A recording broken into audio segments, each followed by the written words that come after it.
get in there and get racing. E eu botei pra abrir aqui pelo aplicativo também, Matias. Só pra rodar durante um minutinho aqui, que na pior das hipóteses, se não der certo por aqui, eu pego pelo...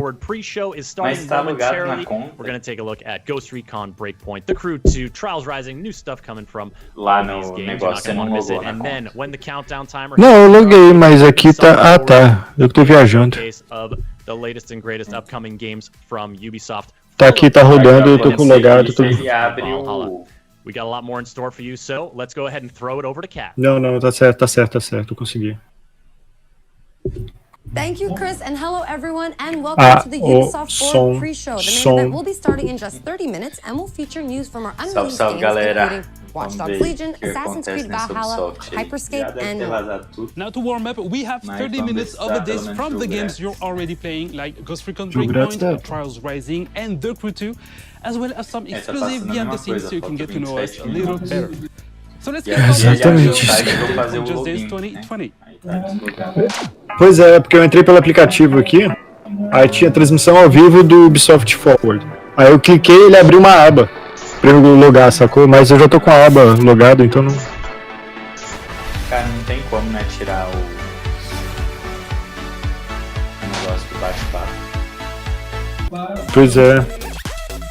Caralho, o cara tá... Aqui é um hashtag move.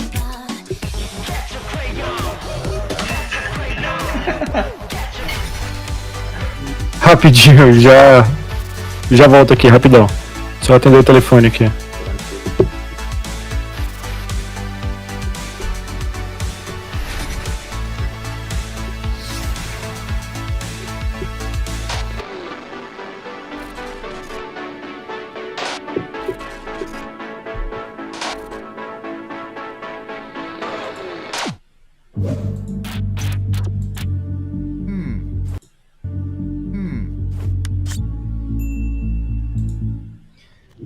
If you're a Just Dance fan and want to win some cool swag, head over to the Just Dance website for all the details. For our next segment, we have something a little different than what we usually do. A few years ago, Ubisoft created the Ubisoft Entrepreneurs Lab and the Open Innovation Accelerator. This allowed us to create partnerships and synergies with indie studios from across the industry. And since so many industry events were canceled this year, we wanted to showcase several indie projects and teams that Ubisoft has been collaborating with over the past few years. Our first indie showcase is developer Machine and Mensch, who is working on the Curious Expedition 2. Let's hear more from the team behind the game. My name is Masha and I'm a game designer at Machine Mensch. Machine Mensch is a small and diverse indie game studio with 8 wonderful employees based here in Berlin. Our connection with Ubisoft came through a program dedicated to create ever-growing relationships with independent developers, to talk about and share expertise and knowledge. We work together in mutual respect, which we much appreciated. We're working on the Curious Expedition 2, which is the sequel to our expedition simulation game. This time, the game is set in Paris in 1899, during the World Expo when the Eiffel Tower was built. But more importantly, you will be traveling to these mysterious islands, you will be interacting with unknown tribes, fight dangerous beasts, find many secrets. Thanks to this technology, every time we play, it's a new world, new characters, and a new storyline that you shape with each of your interactions, until it becomes really your own unique adventure. Vamos começar a botar mais coisa aí. Não? Pra gente. Hã? And we will have more Quem tá? Magrelão. Now, a while ago, Ubisoft released a live-action TV show on Apple TV+, and it's a comedy about making video games called Mythic Quest. Eu consegui aumentar a tela só, como a transmissão é meio que do YouTube, você vai lá no quadradinho e expande a tela. Do lado do detalhe. Ah, tá. Tô vendo. Now let's head behind the scenes for an exclusive look. Tá aqui também. This is the home of Clancy. Okay. It's very Clancy-esque. Yes. I get it. All right. I keep all my awards at the front of my office. It's entirely empty.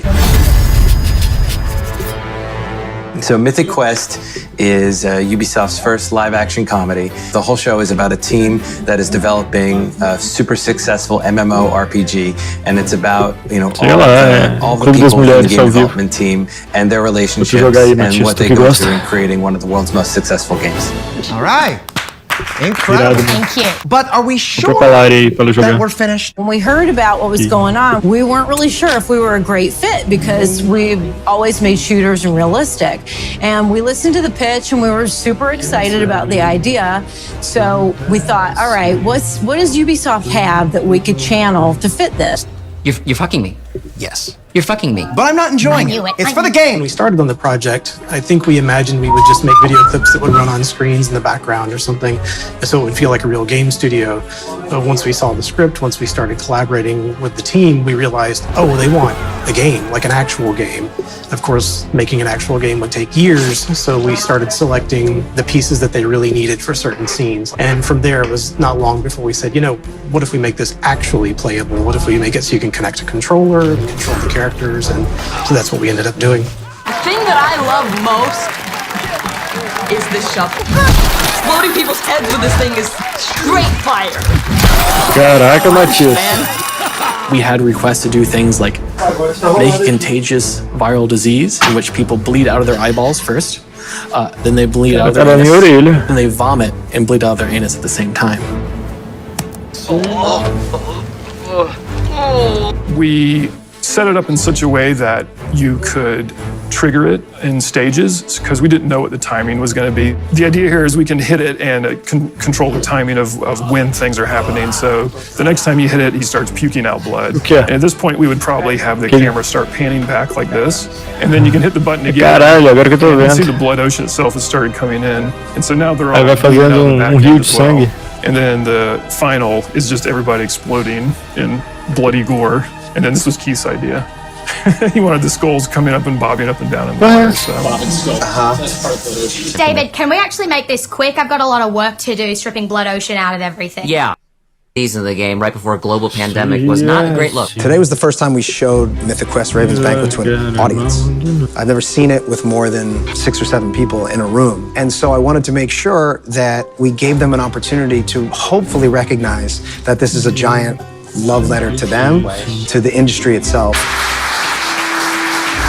I was a little nervous, I gotta be honest. I thought it was gonna be a little cringy, but it was fantastic. I thought there was a lot of truth and in the humor.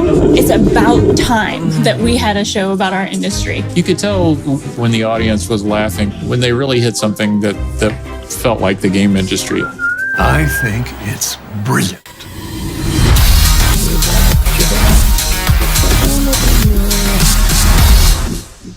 All right, so if you have not yet seen it, the first season of Mythic Quest Raven's Banquet is available right now on Apple TV Plus, and a full version of this making of will be coming out over the next few days. All right, now it is time to fasten your seatbelts and start your engines as we head out to Lyon, France to visit our team at Ubisoft Ivory Tower to get an update on final, the Crew 2. Você decide. Hi everyone, and welcome to the Crew 2 at Ubisoft Forward. My name's James Reese, I'm a community developer here at Ivory Tower, and I'll be your host for this quick glimpse into all the exciting things we have going on. Tomara que lance alguma coisa bacana, cara. 2 years Quero ver uma already since gameplay. launch, with 6 major updates and hundreds of vehicles under our belt. And our latest update, Só daqui a Summer 20 in Hollywood, minutos. only went live a few days ago. Let's have a look. Eu quero ver um gameplay de Far Cry 6 aí, quem sabe sai. 2021 só, né?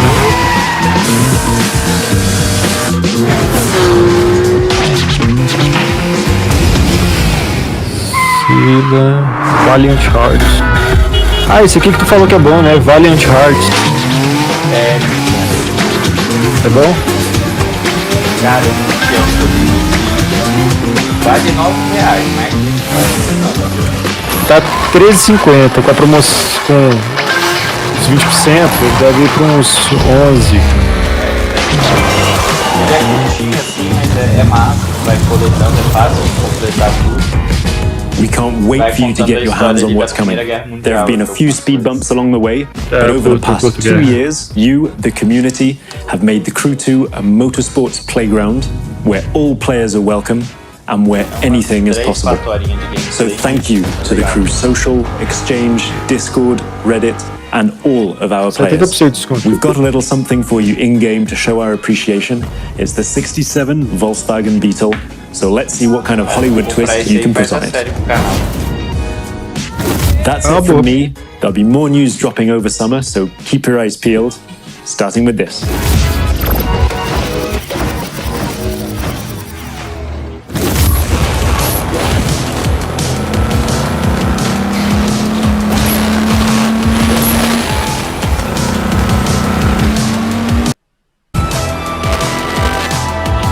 Caralho, essa musiquinha. 80, DLC do 2. Caralho, irado.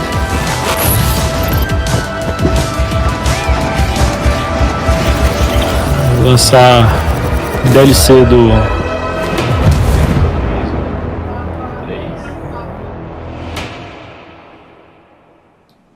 In case you missed it, make sure to boot up the game right now to unlock the amazing DLC pra Far Cry. video that was just shown in the video. Far And Cry stay tuned in the near Gugu. future for more Década de info 90. about Year 3 of Tudo the liberado. Crew 2. Our next video is from our second indie guest, Bossa Studios, who will be in Cara, nem que eu quisesse comprar d'água, Matias. Tá muito ruim aqui o site. Sim. O aplicativo. Tá... Acho que tá todo mundo assistindo. Hi, I'm Nate from Bossa Studios, and I'm a senior game designer on the upcoming Surgeon Simulator 2. So at Bossa, we're always keen to share game development knowledge, and Ubisoft has been a fantastic partner in this. They deliver lectures on procedural content development and player science. And in turn, we shared with them the ideation processes that we use to develop Caralho, arremesso de órgão. breathing games. Which brings me on to Surgeon Simulator 2. We've really doubled down aquele de cozinhar lá, cooking, não sei das quantas, só que de gente. And we've pretty much expanded on every other aspect of the game as well.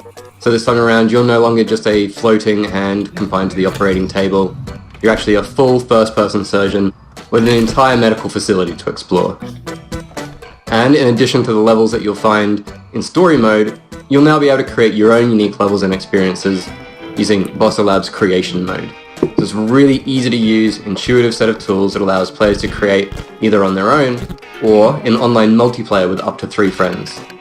Everything players create can then be uploaded and shared with the community, and here surgery really is just the tip. During our closeout period, we've seen players create all sorts of amazing stuff, from bowling alleys to space stations, tips to horror-themed escape rooms, and this is before the game is even released. So we absolutely cannot wait to see what players create when we launch the game this coming August. If you pre-order Surgeon Simulator 2, you can receive exclusive closed beta access.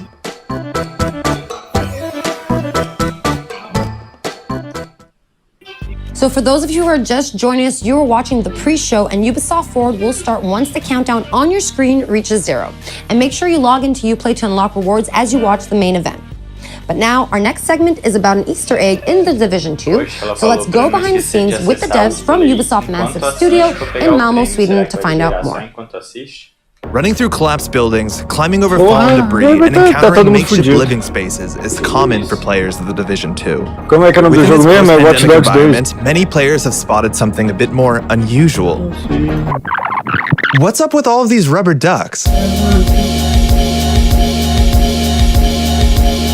So there's a thing in programming where you talk to a rubber duck, and it's a way to solve your problems. If you talk to a rubber duck and you just say things out loud, it helps. One of our artists decided to take this to another level, and he used the rubber duck scaled up to like a ginormous scale and put it in the level just to remind him to do something, and it sat there for a while.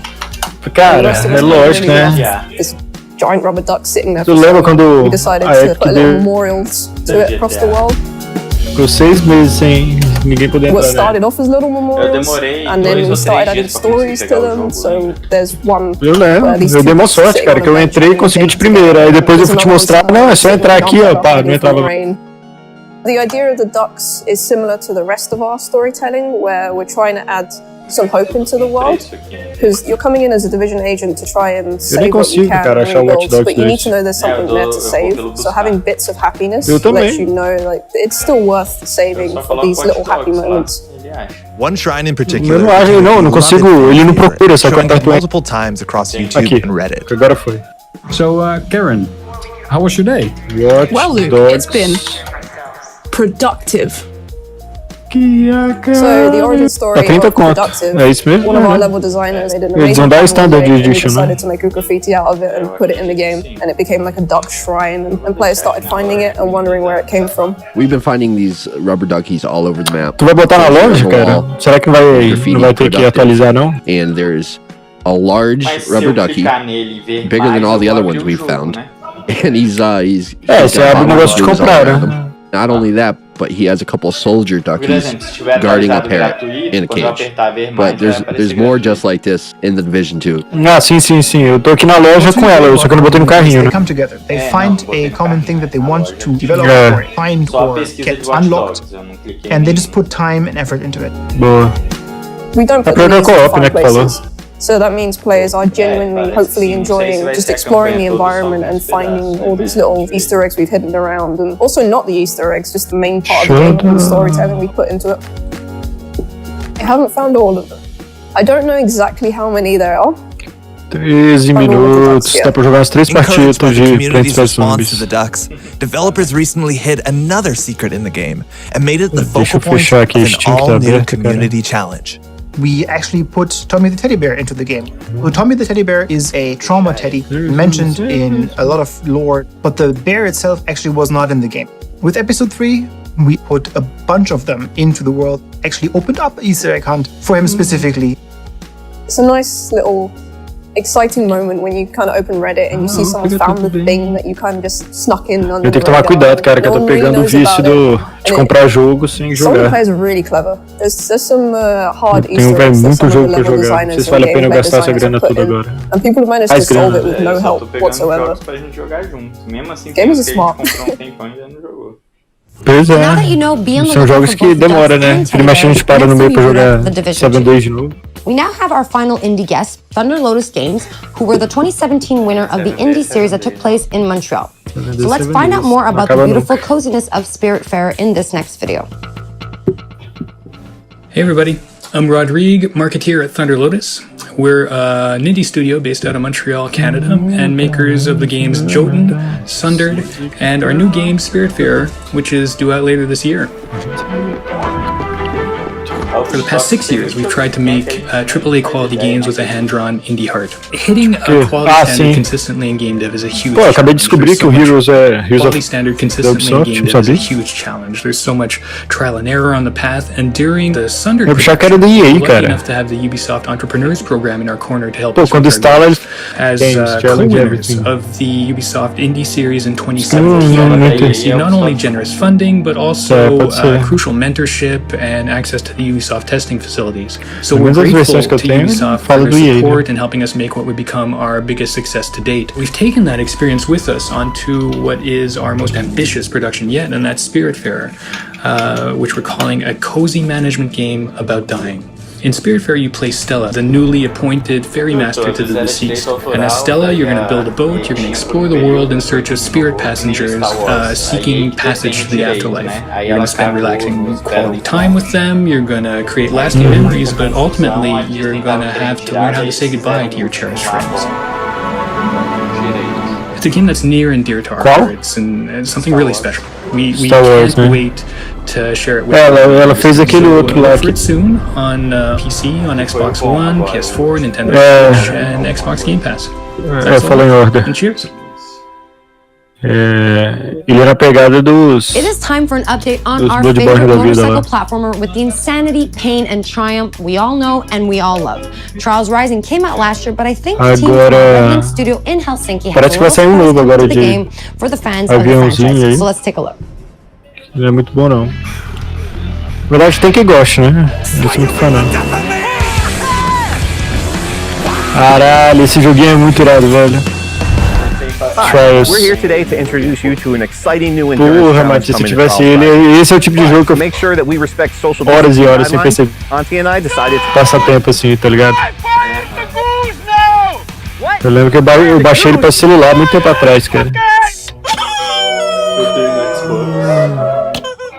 Tem uns 2 ou 3 Okay. dele. Ladies and gentlemen, The Trials? welcome back to the Gigatrack. Nossa, é muito divertido, cara. Mas quando eu tinha, não tinha corrida não, tinha só passar as fases, tá? Foi o primeiro Trials. Eita porra. Far from a remake of the classic track from Trials Evolution, this is an all-new journey across the world of Trials Rising, in by far the longest track that we've ever put in a Trial. É muito divertido esse jogo, cara. Yeah, I'm telling them that! By far, the longest track we've ever put in a Trials game. The Giga Track will take you across many different environments, from the iconic... Tell them about environments, please! Yeah, I was just... Maybe you want to tell them. The Giga Track is like life. It starts and it ends and it's long. Depends how you enjoy it. And also one secret thing. 4 tells the answer to 1. Prepare for the ultimate test of Trials endurance. Giga Track releases this Thursday, July 16th for the low price of... If you tell them it's free! You heard that right, riders. Giga Track will be available for free to all Trials Rising players when it releases this Thursday. A quinta temporada é gratuita, né? You heard that right, the Giga Track is coming to the game and it will be the longest, most insane track in Trials history. Se tiver menos de 10 reais eu compro for all Trials Rising players. Now for our last game update, the Ghost Recon Breakpoint team is ready to share some details on their upcoming update. AI teammates are coming to the game. Caralho, let's have a todo look mundo me at the ligando trailer. aqui. Aguenta aí, Matias, já volto de novo. The time has come. AI teammates are back in Ghost Recon Breakpoint. And for all solo players, they're gonna be a game changer. Available at any point after you have reached Erewhon for the first time, Fury, Fix-It, and Vasily can be activated or dismissed at will. And from the beginning, you will be able to fully customize them. This customization includes all of the physical attributes, as well as gear, equipment, or even full costumes. Your teammates can be tweaked just as much as your main character. Just like Nomad, the team can adapt and react to the world of Aroa and its environments. Já assistiu, Matias, Coach Carter? Your own behavior. If you decide to go stealth, they will equip silencers and 2005, antigo filme, acho. or go prone when possible. Tem Netflix, depois If you assiste. decide to Filmaço. go loud Passou and no da open tarde, acho que 8 vezes. fire, they will stick by your side. When deployed, you can issue com different orders Samuel to your Jackson. teammates through the order wheel. There are 4 different orders you can give to your Técnico de teammates. basquete. You can tell them to regroup Aquelas on your esquadras, location, tipo B10 lá hold da... their current position, to Pois go é, to bom a caralho, specific location, bom pra caralho. and to open fire on nearby Eu tô aqui e assisti. These Fenomenal. orders can be given at any time, even through your binoculars and drone. Once they approach potential threats, the teammates will notify you and mark them automatically. Got a hostile. With a good look at your enemies, you will be able to set up a sync shot where each Isso é o of your que? teammates picks Aquele a Ghost Recon? target. You can even link it to your 3 sync shot drones for a simultaneous 7-target takedown. The teammates have weapons equipped at all times, a versatile assault rifle to accommodate all situations, and a primary weapon that you will be able to fine-tune. Indeed, apart from mark upgrades and passive bonuses, the Assiste. Não viu? Assiste de novo. Eu já tinha assistido. to your teammates. Tava tentando And their tempo. weapon of choice will have a direct effect on the Assiste, Coach battleground. Carter. Tu assistiu já Sniper americano, né? They have equipped. The teammates will adapt their Assiste, engagement também tá na distance Netflix. and rate of fire. From Eu close já distance shotgun sabia mais ou menos a história, né? all the way Concorreu to ao long Oscar e tudo. distance sniper shots. Aí... Também tava até essa semana, fui assistir. Teammates' priority will be Bonzinho não, trying to muito bom. rescue you. To achieve that, they will first focus their fire on the surrounding enemies before getting to you. And Como é they que will é? expect the same from you, especially as you will be able to carry them to safety if the situation requires it. Finally, the Caralho, teammates que will also loucura. be Isso é your baseado em best fatos allies reais? in Isso é any verdade? vehicle, O que tá acontecendo? especially on the road and during high-stake pursuits. The teammates will be available for all Tá solo doido, Ghost Recon é o contrário do que o Coach Carter que faz. Tirar a galera das We drogas cannot e wait o to see Duck bota a your galera das reactions. drogas. We'll see you Como on the aviãozinho battlefield, dele. Ghosts. Esse aí tá ótimo. Coach Snoop Dogg. Hey Ghosts, I'm Grace from the Ghost Recon team. As you've just seen, the AI teammates are finally landing in Ghost Recon Breakpoint with our next major update on July 15th. Alongside the AI teammates, this update comes with a ton of new content, including a gunsmith upgrade, new PvP content, quality of life updates, and more. You will be able to try it all during our next free weekend from July 16th to July 20th. But that's not all. We've got Mas eu já one vi to show o you. trailer, Enjoy, and gameplay. we'll see you on Aroa, Ghosts. To anyone listening, this is Haruhi Ito, speaking for the Outcasts. Quer dizer, eu já assisti, eu joguei 5 minutos do 1. We O stand 2... against Sentinel's illegal Nunca occupation joguei. of Aroa. We call on all of Aroa to join us. Eu ia falar isso também. Separated, Sentinel uma wins. experiência única toda vez que você joga. But united, Eu já vi. Você vai trocando de personagem, qualquer jogador é jogável. Morre, você revive uma vez. Se você morrer de novo,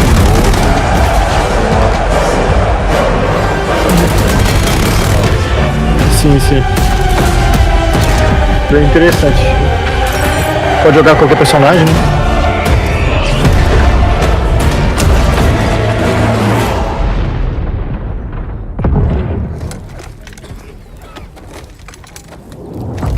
Ué, esse Wesley Snipes.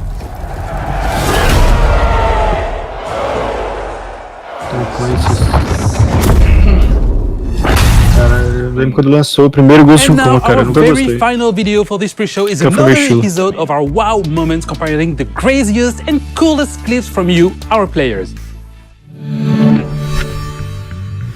Ah, de novo o Step. Tem, mas... Cara, eu já joguei também, mas eu achei meio... Não zoado, ele é até bacaninha, tá ligado? Mas... Nunca fui meu estilo de jogo. Olha, ó. Isso é o estilo de jogo, cara. Famoso Far Cry. Aí sim, hein. Matar pulando de helicóptero, de paraquedas. Não sei o que é. Valhalla.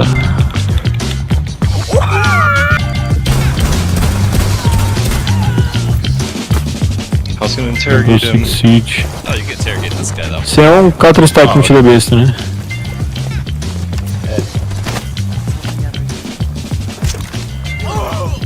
Last stop standing.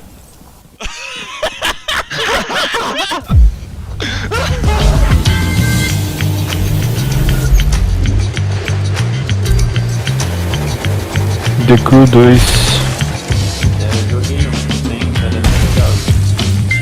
Eu joguei um.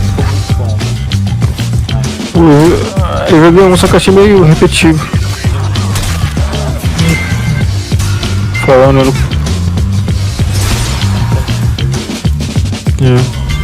So there's a line that people want me to yell, but I can't usually do it because I'll freak out my neighbours. But as you can see, I'm at the Crashing Ocean Beach, and there's no one too close. So, reloading! Fuck, someone saw me. I gotta go.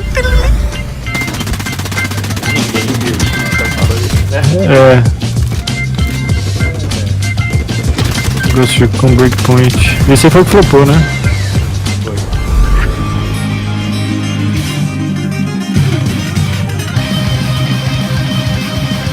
Caralho, até que enfim fizeram um rock band decente. Você toca na... Esse aí é o Smith.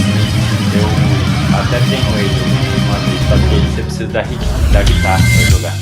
De verdade. Mas é como se fosse uma guitarra de verdade, né?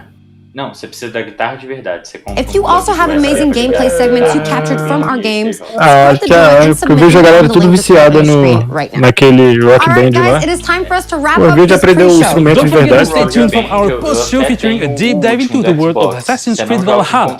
Thanks a lot for watching this pre-show and enjoy Ubisoft Forward. Só que agora saiu o serviço que era o legal do... É o negócio de não ficar servidor, né? Então não tem mais os vídeos, aí só tem a campanha, uma plateia fake, sabe? Antes era legal porque tinha uma lista gigante de música que você botava, ficava passando e a guitarra. Explore our world. Que é foda isso, Meet the devs. See the games. Deve ter a cara...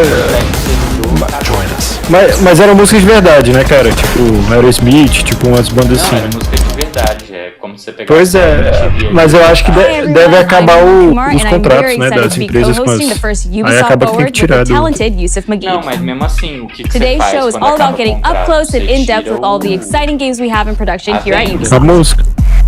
Não, a música I'm não, used, porque a but there's música no já time to deveria estar waste. no jogo. So let's head quando straight for the sempre streets jogo. of futuristic London. Porque, por exemplo, você And pega see what the jogos hackers mais at DedSec are antigos, getting tem muitos into. jogos que não vendem mais porque acabou os direitos autorais de música, essas coisas. Eles não querem refazer. Mas você The tem illegal um jogo que painting já spreading pagou some aquele direito autoral. hostile messaging over the last few weeks. Sim, não, Mati, sim, não. Not the work of several people as was originally believed, but the work Pode ser, cara, of eu an individual. The não criminal sei. suspected to have links to the terrorist group DedSec is masked as supposed to be dangerous. Watch Dogs. Mati, esse filme é Watch Dogs de graça, tô assistindo. Contrato de 10 anos que eles fazem assim, aí depois desse tempo eles chegam pro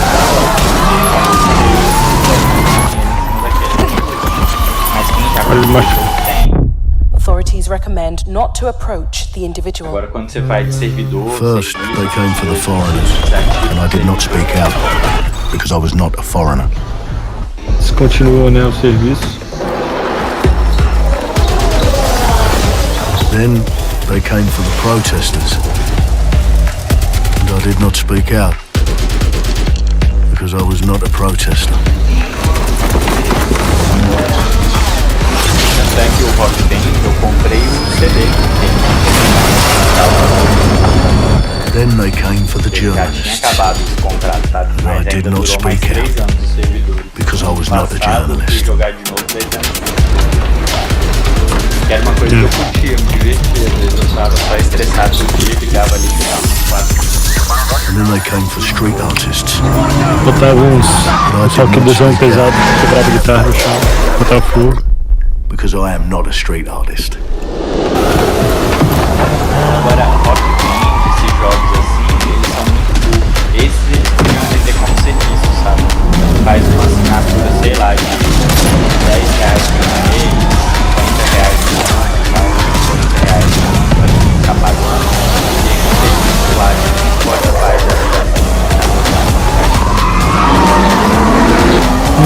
ganha dinheiro ad eterno. Sim. E esse trailer aí é do Watch Dogs 3, né?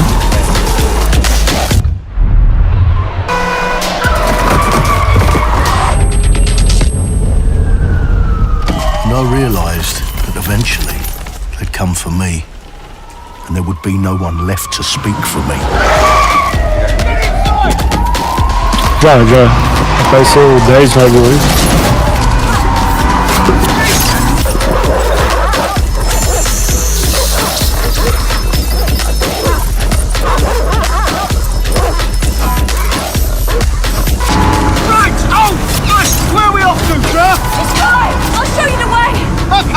Sorry, miss.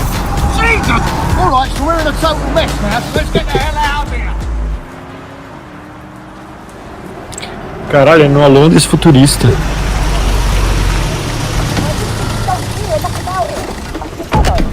And there's nothing more debilitating than that. This way, not to be able to do what you're passionate about. After a long night, London is in chaos. The main arteries through the city are blocked. Hundreds of heavily armed Albion... Well. Welcome to the Resistance. Here's a welcome gift for our new members. But the disappearance of the criminal... You could have told me it was a bloody costume party. Try it on. The new key suspect has been identified as David Ford, a 43-year-old London taxi driver. He has no criminal record, but is currently believed to be a terrorist. Rodou. People have been asked not to approach him. The authorities advise all residents... Que nariz feio, rapaz. Pois é, cara, foi isso que eu pensei. Na hora, eu falei, caralho, podia ter uma nariz ali, né? Dar um close. I'm Clint Hopkins here at Ubisoft, and now he's bringing this vision to Watch Dogs Legion. So yeah, what we just saw was an amazing short film by the director Alberto Mielgo that was inspired by Watch Dogs Legion and looks at the game and the universe and the characters through his incredible artistic vision and visual style. The city needs a resistance. Like the film, Watch Dogs Legion tells the story of ordinary heroes setting aside their differences in order to come together as a collective and to fight for a positive change. You can literally recruit and play anyone who you see in the open world. You profile people that are interesting to you, you help them with their problem, you play their origin mission. Just help me get some closure and I'll do whatever you want. Sounds like a DedSec problem. Leave it to us. And that's how you recruit them into your team. And then they become the heroes of the game and the stars of your story. And what are you doing in my flat? You with Albion? Please, think more underground. You with Albion? I'm tickled, but think more underground. What, DedSec? Yeah, right, and I'm Che Guevara. You're done. And they make the story not only, unique to them, but unique to you as the player and personal to you because they're, heroes that you've chosen and invested in. What would I say to fans? I guess I'd say, take care of yourselves, stay safe. Welcome to the Resistance. Our London town. A modern metropolis. Built on history and prosperity.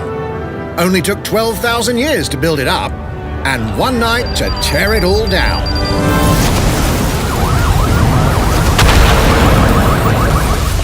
Oh my God. Listen up. Get all your units to move in and lock down the city.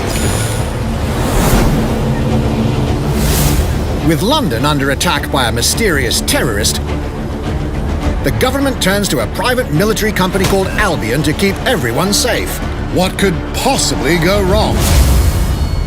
Ladies and gentlemen, Mr. Nigel Cass, CEO of Albion. He's kindly stepped up to establish order. Understand this. I will not allow anyone, not even myself, to jeopardize this. He will stop at nothing to permanently control the city. Engraçado, isso aí tem pouco daquele jogo lá da Sony, cara. Que tu vai tirando os raizinhos pela mão. Nigel's not the only opportunist who's taken a No. to this fair city. É exclusivo Meet Mary Kelly, da head of Sony. the most powerful crime syndicate in London. Tem e o 2 já. O 2 lançou She pra and her goons are using the Play 4. dark web to sell everything from party pills to people. Que é tipo um super choque da vida, assim. It's scary, I know, but I got to keep tracks on my merchandise, don't I? You made me a slave. Esqueci o nome dele. You do not want to ruffle her feathers. With the city out on its arse, it now falls on you to build a resistance and take back London. All right, everyone. Faces on, guns out. Any of the brave Londoners you see walking the streets can be recruited into your team. Like him. Like him. Her. Or even her. Everyone could become your next secret weapon. In our first mission, we need to get some dirt on Nigel Cass, and that means breaking into Albion headquarters inside the Tower of London. All the hardy souls you see here are people we have recruited from the streets of London. They all have unique abilities, and you're free to tackle this mission with whoever you like. Dear God, my eyes. Badly. Famous. Get to No work do jogo. and let's never talk about this again. Like everyone in DedSec, Arthur can hack pretty much whatever. But as a construction worker, he has a particular set of Não tools falei that que é make him exclusivo, né? handy. Um é bem repetitivo, o 2 já ficou massa.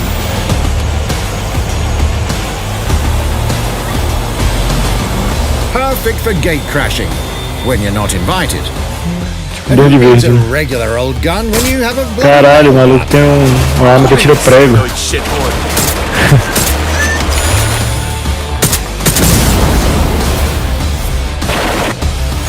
Ou o maluco é sinistro ou a mira automática, não? Perhaps we could approach this mission differently.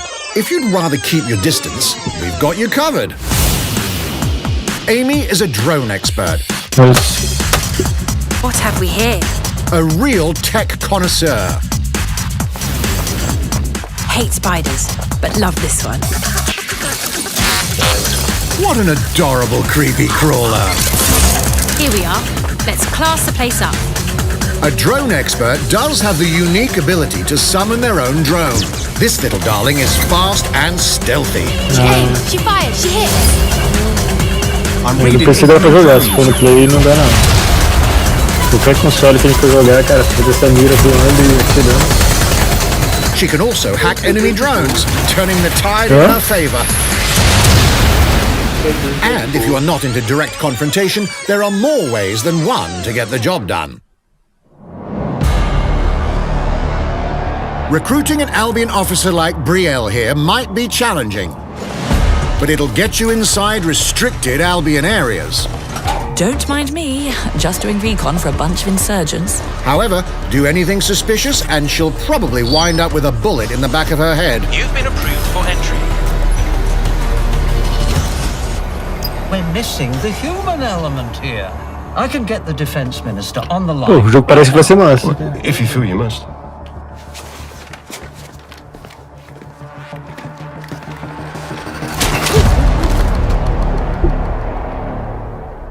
Criminals running our streets, illegals threatening our families, the police commissioner himself, assassinated by terrorists. Well, that seems to be enough evidence.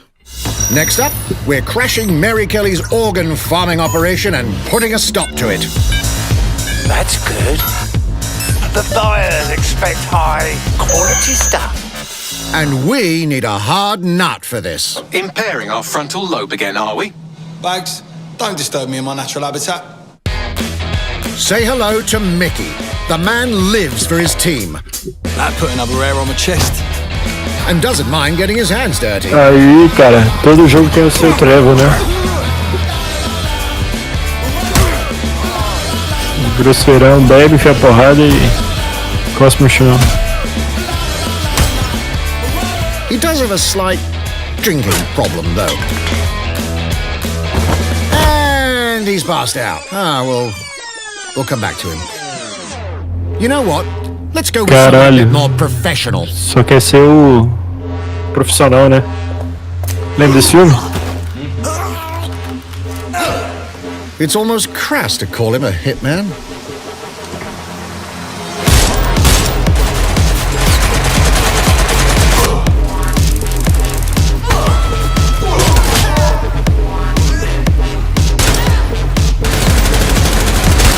Some might even call him an artist.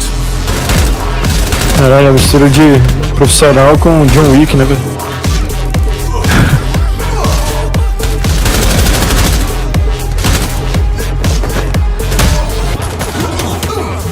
Here's the bastard responsible. Done and dusted. Not bad if I do say so, innit? Not everyone in London is a legendary assassin or a super spy, but everyone can be a hero.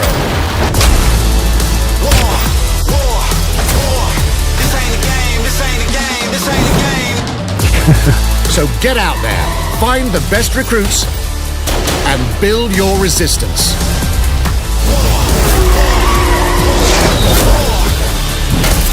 It's time to tem que ver jogabilidade, né? Agora.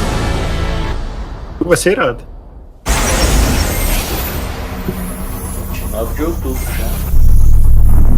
Plunging the player into a living, breathing city teeming with unique locales and characters has always been a central pillar of the Watch Dogs series. So what goes into building those worlds? Here's Amanda Mutt to tell us more.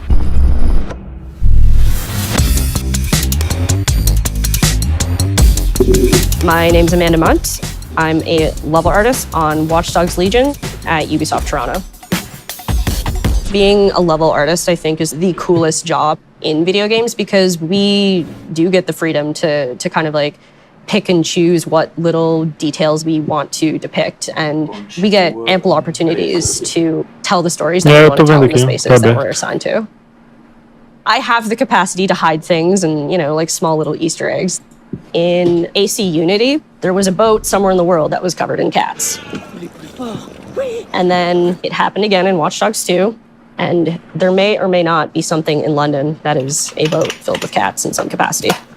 So I was fortunate enough to go to E3 last year. Some of the people that I was showing our demo to were from London. So no matter where I dropped them in the city, they'd go, "Oh my God, this feels like Camden. This feels like Southwark. This feels like Westminster." When people are talking about some detail that I've put into the world and they're excited about it, like that feels so good as somebody who, you know, builds these worlds with care. I love it.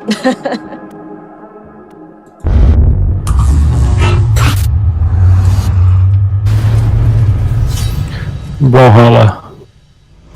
And now some news for Brawlhalla fans. In just a few weeks, you'll be able to battle it out with your favorite legends on iOS and Android devices.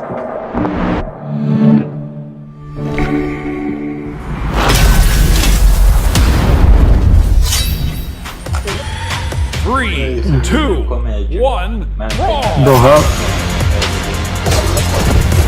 Ele é tipo aquele da Nintendo, não é? A galera joga no Smash Bros.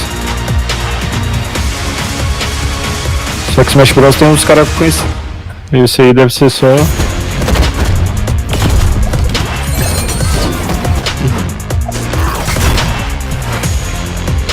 Tem que fazer um Broforce com isso aí. Botar o Rambo pra lutar com Blade.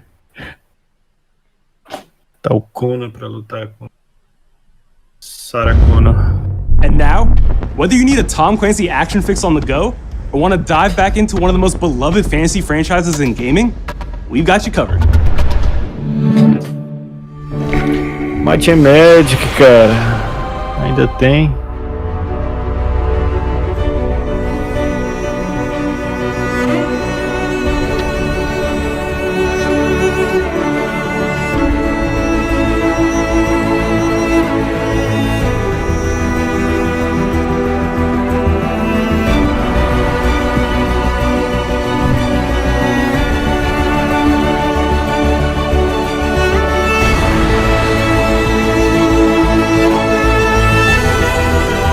Pô, é maldade, né, cara?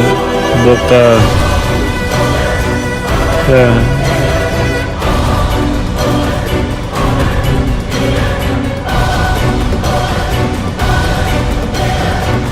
Mas será que é tipo Heroes?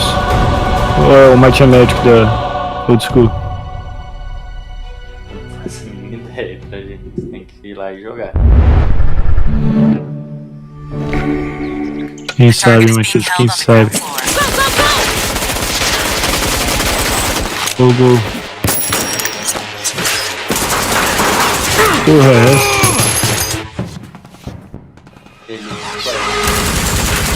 Elite Squad. Parece um. Como é que é o nome do Fortnite?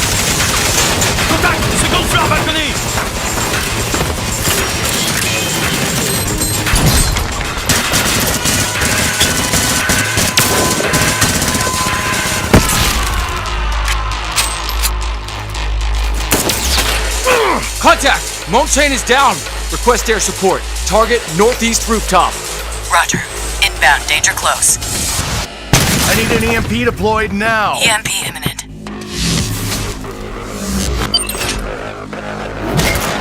EMP.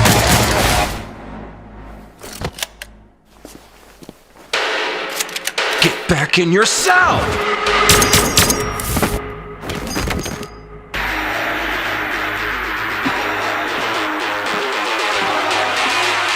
Hey, take this. Don't make me regret this.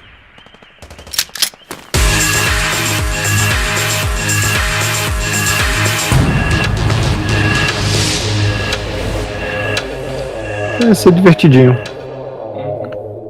Se eles derem de graça o jogo. Speaking of Tom Clancy, it's been 5 years since Rainbow Six Siege first launched, and the community has never been stronger. In celebration of this milestone, Ubisoft Montreal has put together a special video to thank all of the amazing players and developers that have helped Siege become the game it is today.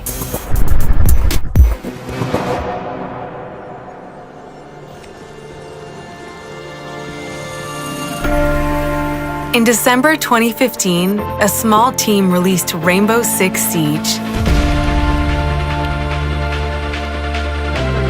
A game built on a strong vision, creativity, competitiveness, and team play.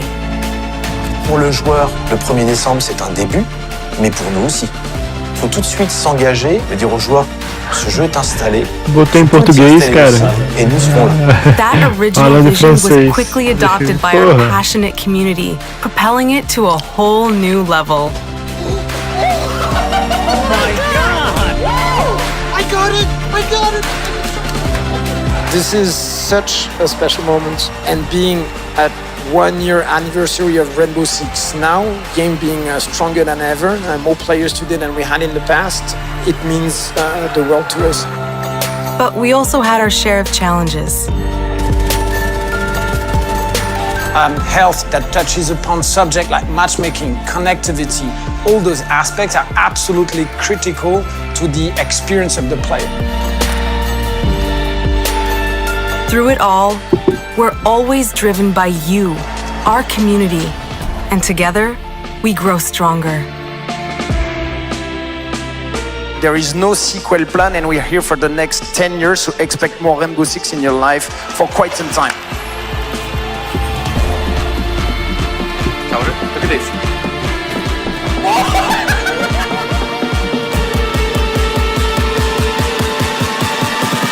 Cara, tá aí um jogo que eu nunca joguei, velho. Rainbow Six. Les succès, c'est vraiment le résultat de autant de nous que de vous. Ce jeu Não est entendo. autant le vôtre Ele é gratuito ou ele é pago? que nous, l'équipe de développement. Now 60 million players strong, we're just getting started.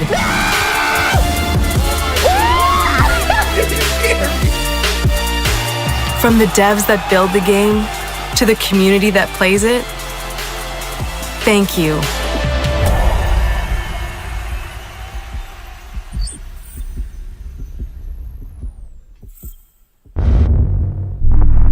If you haven't tried it yet, dive into our new Operation Steel Wave update available now and take Ace and Malusi out for a spin. A few days ago, we introduced y'all to a brand new multiplayer shooter. Now, it's time to venture into the hyperscape. Hyperscape.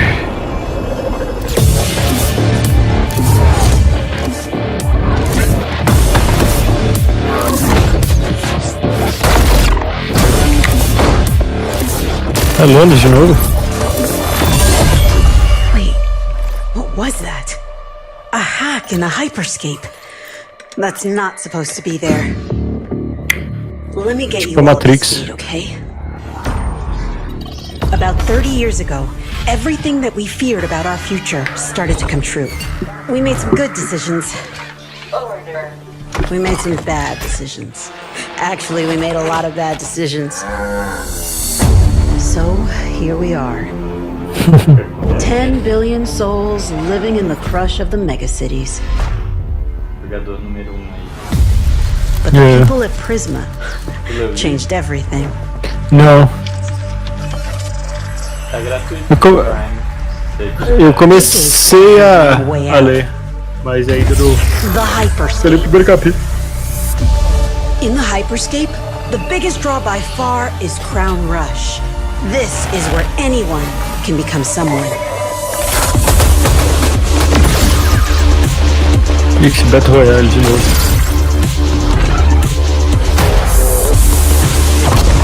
Putz, você tá copiando Fortnite? Forte, né? Depois vai ir pra um... Sabe, vai pra um jogo e vai ter que nem teve a época do... Sim, sim. E ainda existe, mas tá todo If you get good at Sim. Crown Rush, É, mas o grande lance é que o cara copiou até o estilo do jogo, cara, dos but personagens. strange things have been happening lately. Se fizesse, por exemplo... Quê? Rumors of people getting hurt. É a pegada do chinês, né, cara? Users disappearing from the real world. E o Fortnite era um jogo darker chato, secret lies at the heart of diferente, eu já Hyperscape. tinha ele. Daí o PUBG And we have to find eles it. refizeram tudo. Eles fizeram Battle Royale. Some of us are searching for a way up. Fortnite? Some of us for a way out. Sério? And for others, a new O way H1N1 altogether. Z1 e o... Eu lembro disso. Aí o Fortnite entrou nessa de... To the hyperscape. Sim, isso eu lembro. E inclusive joguei um pouco de PUBG e o H1... JC's work on Far Cry Primal and multiple Prince of Persia titles has established him as a top creative here at Ubisoft. For me, what's exciting is we started Já building tem, it from tomei scratch. esses dias aí a vacina. Adding ideas, it's really H7N8. cool. Hello, contender. Welcome to the hyperscape. The game takes place in 2054. It's in a future where humanity has grown a little darker. One of the companies there, they are launching what's called the hyperscape, which is a virtual world and the internet of the future. It's the place where everything converges. Within the virtual world, there is a battle royale that takes place in the virtual city of Neo Arcadia.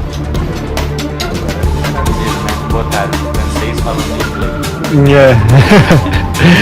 We also introduce a lot of new things. You get the parkour on the rooftops, to go into interiors where it's much more narrow, much more stressful. You get to go to the landmarks where there's more opportunities to get cool items, but also more players, so it's a risk-reward kind of deal. We introduce the notion of hacks, special abilities that you can pick up on the fly to adapt your tactics. With hacks, you can do things like teleport yourself, you can wrap yourself into a ball and bounce around the battlefield. So a lot of abilities that let you have fun, that are toys that you can play with. And finally, it's made as a spectacle, so all the viewers will be able to interact with the game on different levels through the Twitch extension. So every few minutes, there's going to be a vote, and viewers will be able to decide what effect they want to affect the whole battle. So things like changing the gravity, infinite ammo, or stuff like that. So players, while this happens, really have to adapt to all kinds of stuff that is happening. So for me, it's really exciting because right now, as we speak, we're launching the open beta, and so it's going to be available for free-to-play for all PC players worldwide. And I really want to thank all the players, all the streamers, and all the viewers who participated in tech test and who will participate in the open beta. Here's a short glimpse of what you can expect.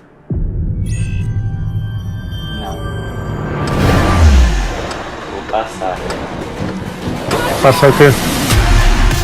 Watch and learn how it's done. Esse eu também não mexi no... Showtime. Mine. Let's show them what I'm made of. É foda, né, cara? Caralho, tem um monte de jogo igual.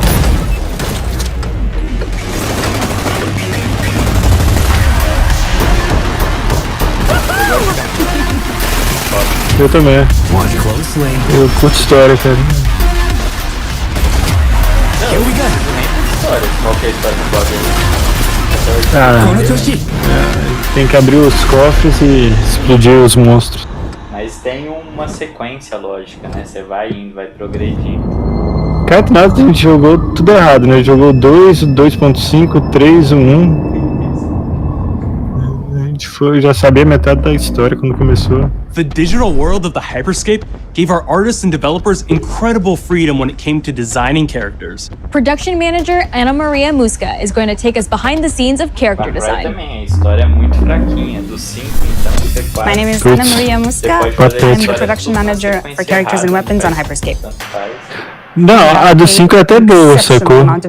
Agora, a do New Dawn, cara, é ridícula. Different fashion statements, different tattoos, different materials until we see them as real individuals, as real people. So the second you pick a character, you see them in game, you understand what their motivations are and what drives them and what challenges them.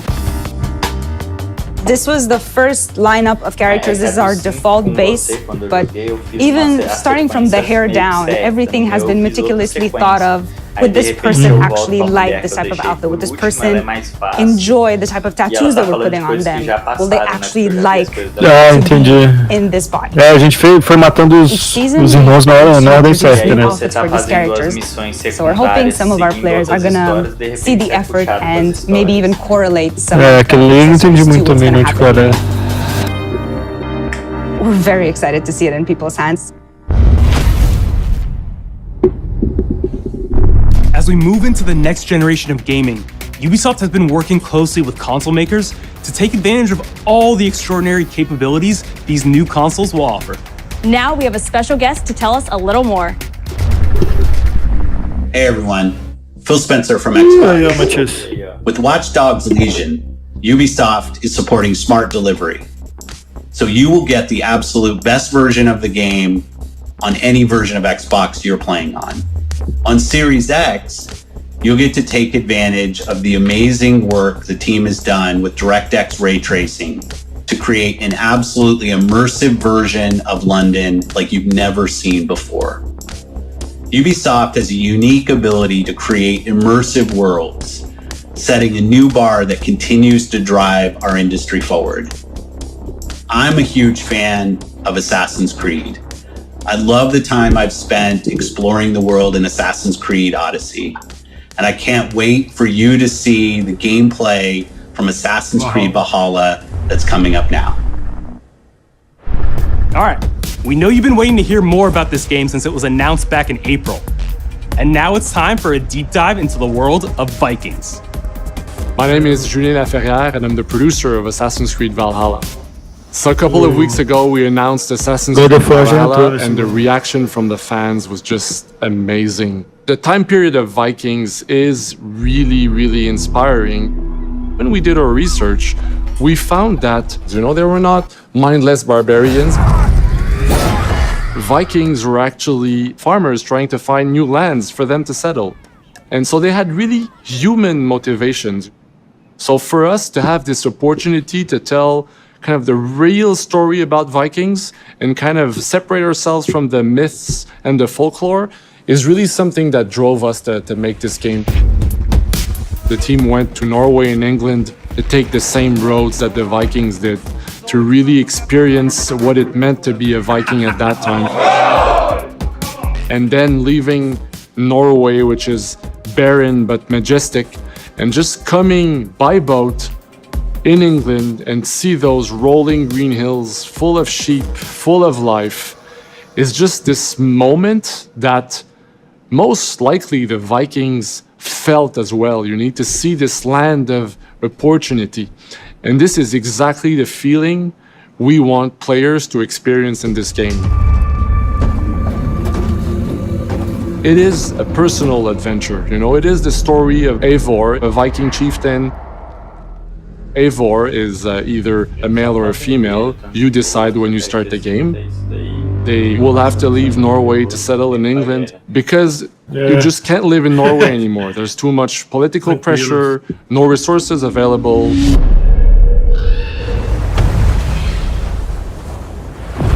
Obviously, in England, it's full of Anglo-Saxons and other people, and they don't really want you there. So you will have to fight your way there to kind of build your own settlement and see your clan prosper. Vikings were brutal warriors. Shields!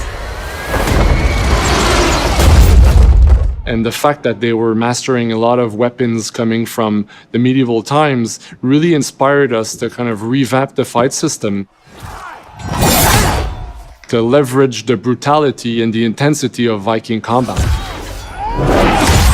Vikings were not only fighting face-to-face, they were masters of stealth and deception when needed. They used basically any sort of tactics they could use to win the battle. So we want to portray the full range of combat that you can imagine coming from the Vikings.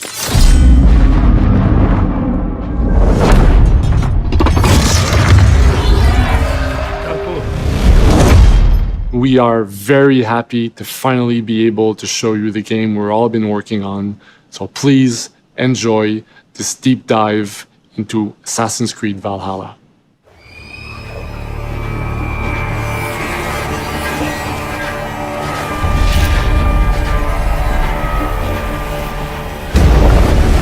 In Assassin's Creed Valhalla, you will relive the epic saga of the Viking invasion of England.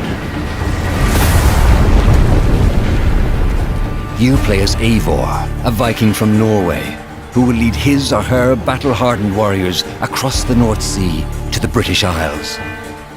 Eivor is driven by an ambitious goal, to build a thriving Norse settlement in a hostile land.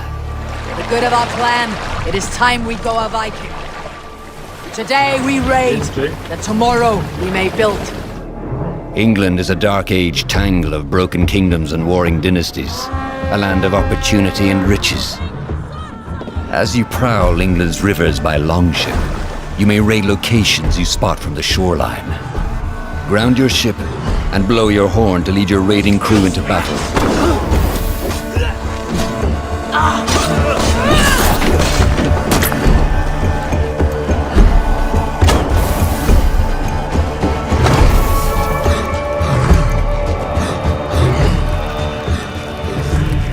Your crew will assist you in all your raids, fighting enemies, battering down doors, and stealing cargo too heavy for one set of arms.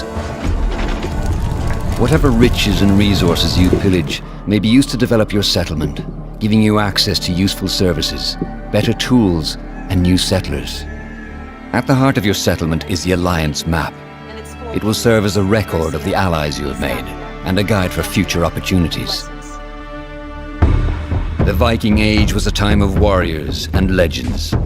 In Valhalla, you will find the largest variety of enemies ever assembled in an Assassin's Creed game. Every archetype offers a unique challenge. Some will coordinate with their allies for special attacks, while others will use nearby objects to their advantage, including the bodies of fallen warriors. To face these attacks, you must find and exploit your opponent's weaknesses to gain the upper hand. Take the fight to your foes with a host of brutal new combat abilities. Snare them with the Viking harpoon. Pummel them with throwing axes. Incapacitate them with the new stun system to keep them at a distance, or finish them off. Dual wield any two weapons you wish to unleash a deadly combination of attacks. Parece bacana. Customize your fighting style as you see fit, and become a legendary Viking warrior.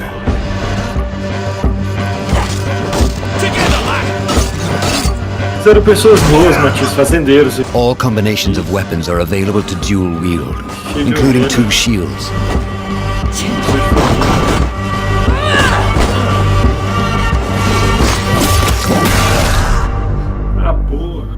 Not all situations call for violence. Agora In this sim, new Assassin's land, Creed. a Viking must find a way to Falta adapt. só pular lá de cima e cair numa coisa de ferro. As Eivor is not welcome in England, you may need to outsmart your enemies, avoiding unwanted attention in towns and bustling cities. Senta no banco e... Use Eivor's hood and cloak to blend with crowds Escalar alguma and slip coisa e past caber na watchful pontinha. eyes. An unseen hunter among the people.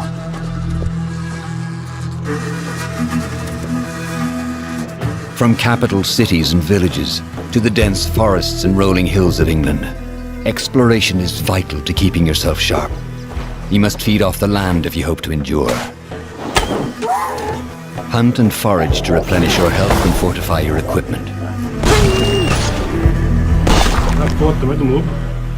Search pagan temples and Roman ruins for new activities and challenges to strengthen yourself and your settlement.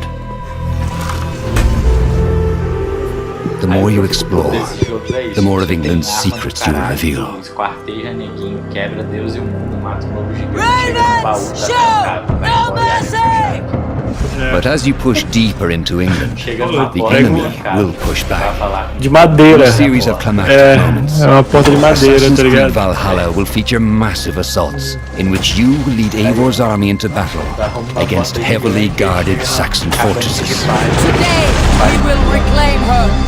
Today, we fight for your land. And tomorrow, we rebuild. For East Anglia. Assassin's Creed Valhalla will transport you to wondrous and haunted lands, inspired by Norse myths and England's pagan roots. It will challenge and surprise. Thank you, man. With unforgettable characters, thrilling triumphs, Tonight. and tragic losses, giving you the chance to live your own Viking saga. Isso é bacana. A galera do Sniper Elite mostrando por dentro.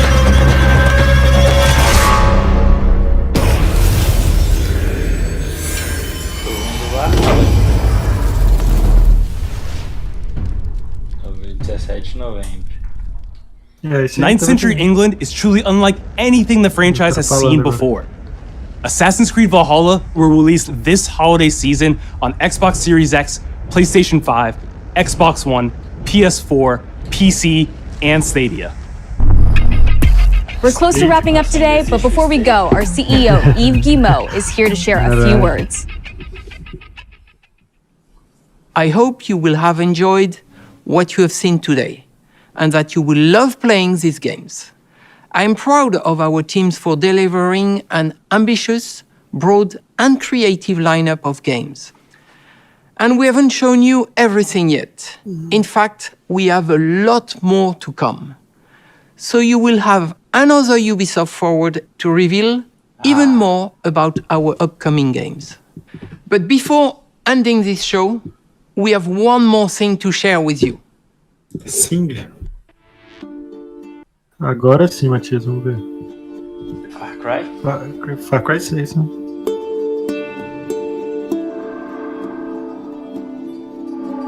E nada do Watch Dogs.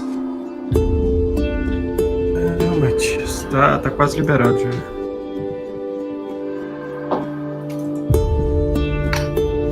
Oxi. Tava aberto aqui, fechou. A Store não está disponível. Eles devem estar liberando agora. Pra galera.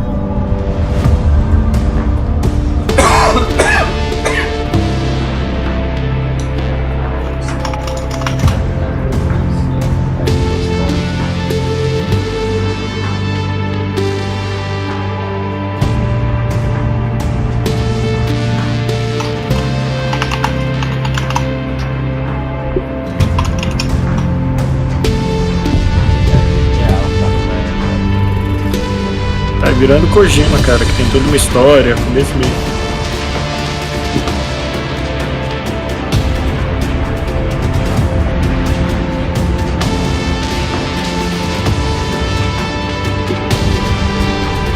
Aí, ó, fumacinha da maconha. Liberdade.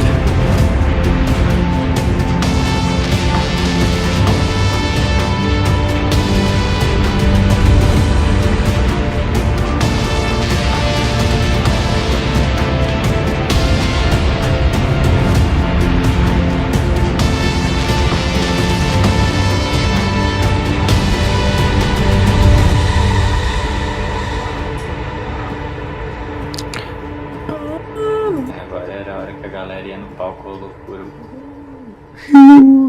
Todo mundo já sabia, né? Música em espanhol, Matias. Tem tradução não. Caralho, muito bem feito, né, cara? A Ubisoft tem o... Ubisoft... Far Cry 5 era muito bem feito, cara. É o Vaz, velho. Far Cry 3, moleque. It's beautiful, amigo. É quem? O Vaz. Perfect. Eu não sei. I have something for you, Diego. Give me your hands. Tá porra. Papa. Now, the grenade is simple. It has 4 basic parts. The shell, which contains the explosive, the fuse, the handle, and of course, the pin. What are you doing? Breathe. The pin simply holds the handle in place. It is only when you let go that this grenade goes boom.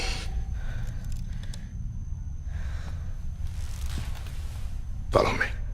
Cadê o pino? Vou botar de novo. Now.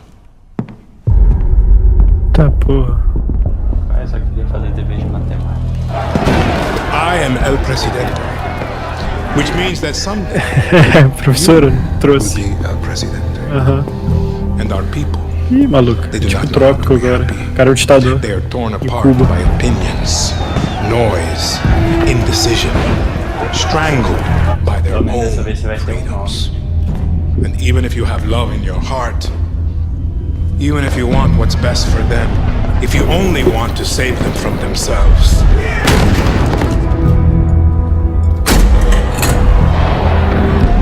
they will hate you, Diego. Everything you say, do, believe, will be wrong.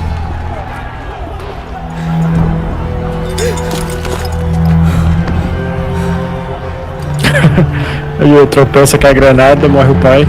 Aí acaba o filme. Acabou o jogo. Tem jogo. Far Cry 6. Já sabe as letrinhas. They will answer you with screams.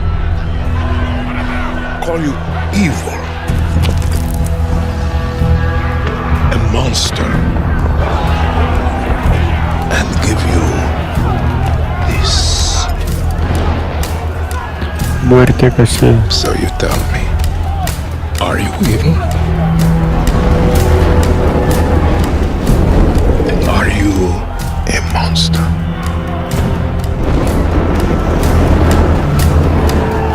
Because our country is like this grenade, except it has two basic parts. Our people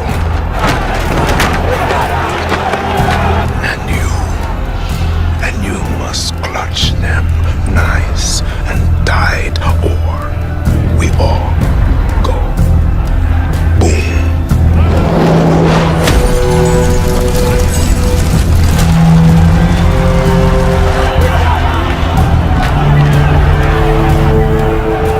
You understand now? Prove it.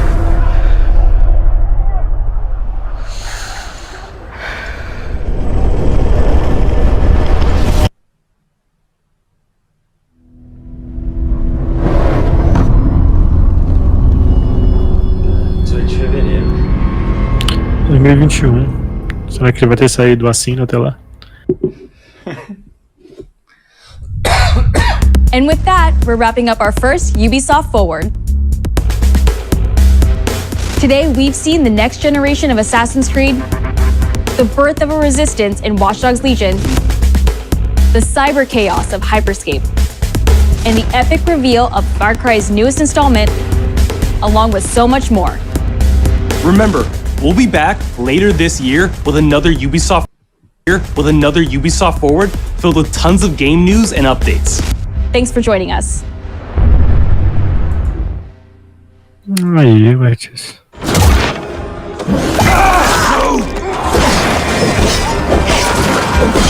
Eu tô vendo aqui. Tá mostrando essas Vahalla. Hey everyone, welcome to the Ubisoft Forward post show. My name is Yusuf Magid, and this is Assassin's Creed Valhalla.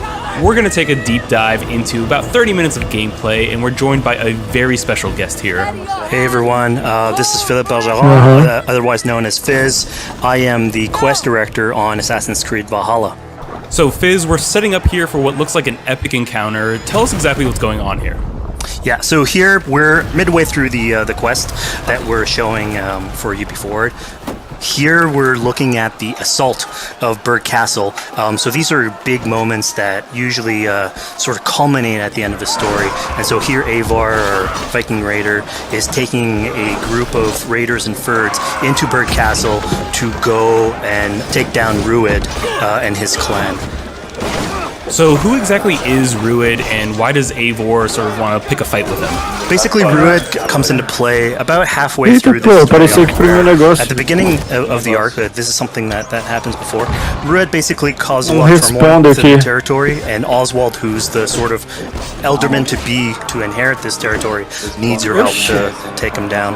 Oswald having just been defeated in a previous quest, and so here this is revenge, but also accomplishing your ultimate goal. So Fizz, as you're talking, we're seeing some of the combat of Valhalla. Can you tell us a little bit about the changes to combat this time around? We wanted to basically add a lot of new mechanics to it. So we added like some dual wielding for the player, like a stun system in there, and we really needed to do this to sort of portray that sort of the brutality that comes with being a Viking in this day and age. So it sort of fits into that the time and the character. Ele solta a granada? Sumiu o negócio, né? Tá vendo um troféu e tem um controlezinho. Nesse controlezinho Watch Dogs 2. He lives. Man. Oswald lives! Eivor, is that you? Shut your ass, twigs. Here, Eivor has taken her entire army through the assault, and finally, it's revealed that are still alive, and Rued has him captive. So this is what it comes to, Wolfkist? Two Danes fighting over a filthy Saxon whoreson? If this swine is your prize, come and get him! So now that we've seen that Oswald is alive, we have Ruin within our sights. What's the next step here?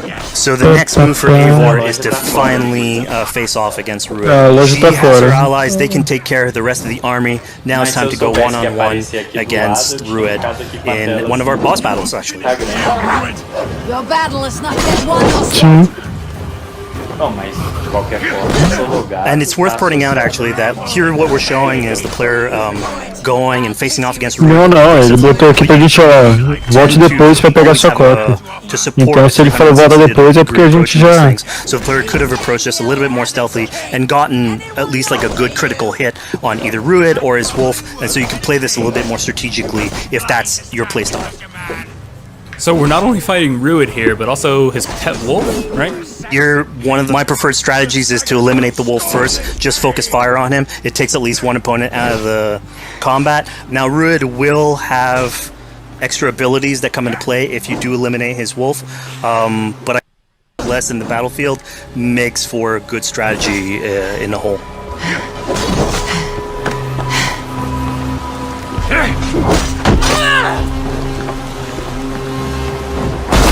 Your efforts. Only the cold dark of Niflheim awaits you. Valhalla is my destiny. That fate will not be met today. Riders, they should be ruined, wolf-kissed. Made thralls, not treated as equals. We are better than this. Than all of them. Do not drag me down to the sewage you wallow in. Riders again fight tooth and nail for a sanction. É, tem como você clicar aqui pelo aplicativo da Uplay, né? Suporte da Ubisoft. Throw in with these wastrels, these arrogant swine. É, não vou nem abrir. No! He should be tried before God, a lawful assembly. Alright, so we've defeated Ruid, we freed Oswald. What comes next? Oswald, in this case, prefers for Ruid to be kept alive. And so you basically have to choose, are you going to go against the switches or to stay true to your nature? Far Cry 3, Far Cry 5, Far Cry New Dawn, Corona, before we get into that, I want to rewind a little bit because we just Rayman did this Legends, big grand assault, but Eivor couldn't have done it alone. She clearly had to recruit some folks along the way, get some troops, get some allies. So let's actually rewind and see how we went about first gathering those troops.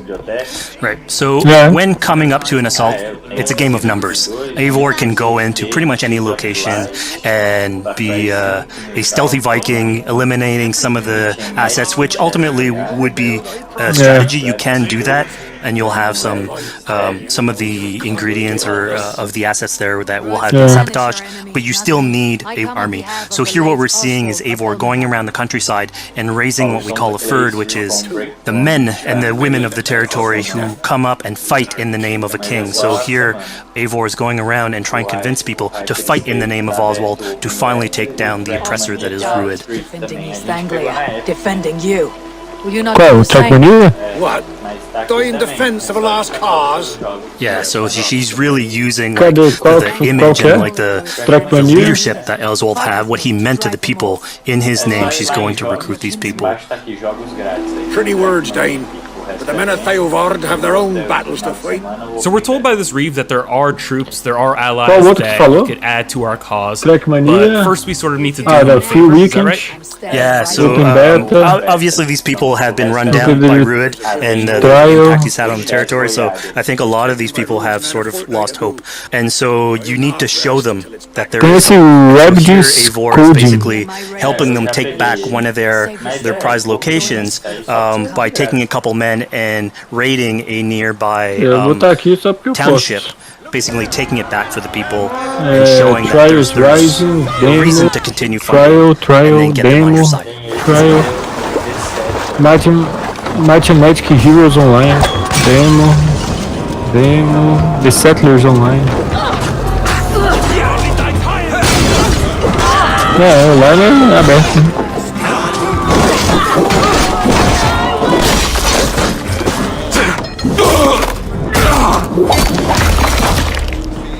When Eivor does this, obviously you have access to a full suite of abilities. So again, the improvements that we've done to the fight system. You have some brutal axe throwing in there. You have archery or like as well.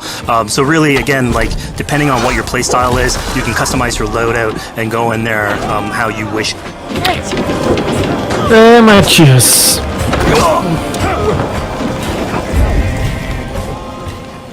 Fizz, we just saw this giant pulse go out. Matias, eu vou dar deixar rolando aqui mais parada aí. Called the Odin sight. The Odin sight is basically our interpretation of the eagle vision from. Tu ainda vai jogar hoje? And we thought it was good to sort of bring that back.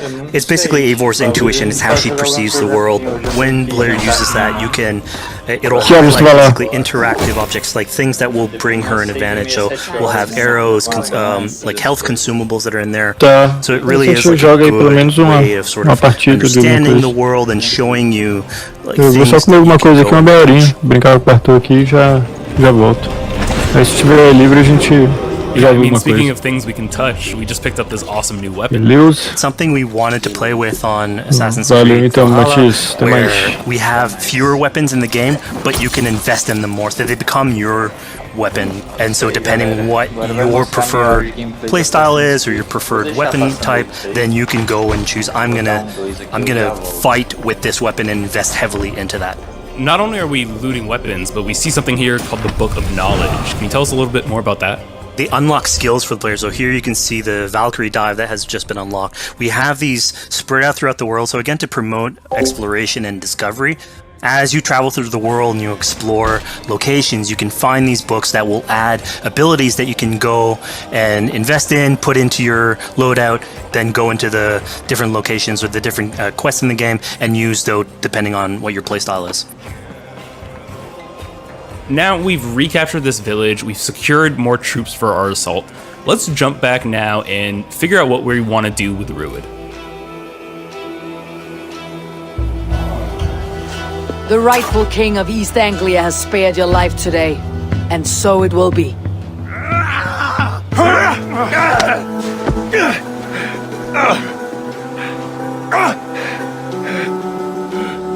Compassion is a virtue suited for anyone, Eivor, including you.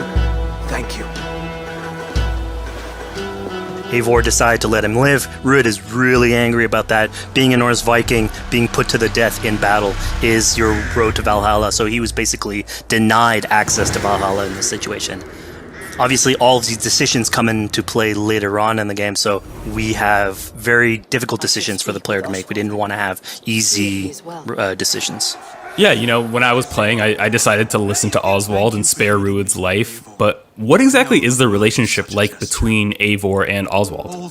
So the relationship between Eivor and Oswald is an alliance. It's basically Eivor is surrounded by territories that initially getting into England are hostile towards her, and obviously if you want to set up a new settlement, you want to make sure that your neighbor is friendly. So here in East Anglia, Oswald is the man for the job, where putting him into a position of power would help her sort of secure her territory. So earlier on to the territory, Eivor comes in here, meets Oswald. The problems he had with Rued are sort of put to light, and going through the arc, you basically help him deal with Rued and aligning basically Danes with Saxons in one territory. So, Fizz, we've completed the assault. We've gotten our hands dirty with some combat, taken down Rued. We have this big open region of East Anglia, so before we head off to Oswald's wedding, what do you say we head out, have some fun, and see what we can get into in the open world? That sounds great.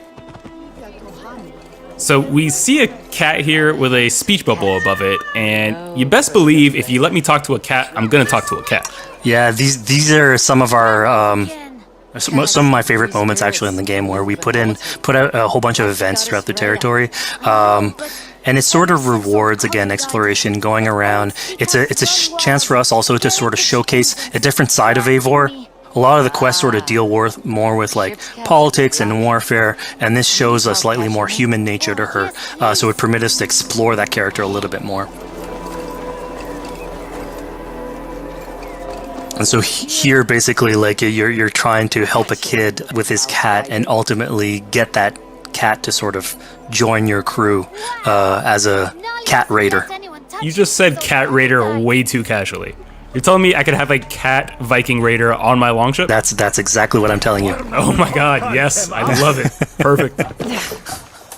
So yeah, as you're riding around the rivers of England, you would see a cat basically walking around your longship, keeping your Viking raiders company. You know, speaking of the Viking longship, we're seeing some of that gameplay here now. Can you talk a little bit about how that works and functions in Valhalla? Yeah, so starting out on this project, I think the Viking longship is one of the biggest images that we all have when we think about Vikings in our game. And so Vikings had this awesome design for a longship that had a very shallow hull, so it permitted them to go very far inland very quickly, and you could basically disembark Viking raiders like on pretty much any shore. We added that into the game where you can basically sail up to any location and then just decide to disembark with your guys and raid a location, loot all its treasure, get back in the ship, and then continue sailing down the river to your next opportunity. So I know past Assassin's Creed games allowed for songs and things like that to be sung on ships. Will Valhalla have a similar version of that? Yeah, so this is something we actually wanted the crew of your ship to become like your home away from home. So we added stories and songs into the ship. So basically, as the player is going around, you could decide to have your skull sort of sing a song for you as you row down the river. But you can also decide, depending on who the raiders are in your ship, to hear more about their life. So you can actually queue up stories, and they'll give you a little bit more background on who they are. So you get to know your sort of fighters as you're traveling around the world, which is a cool moment. So here we're seeing a bit of a different view. What exactly are we looking at? We had this on previous Assassins where you would like ride on your horse and you could pull out, have the horse sort of follow the track. We have a similar thing for the ship where you can put up your sails. It's cruise control for the ship, so you can pull back, take in the scenery, listen to some songs or some stories, and just take it all in.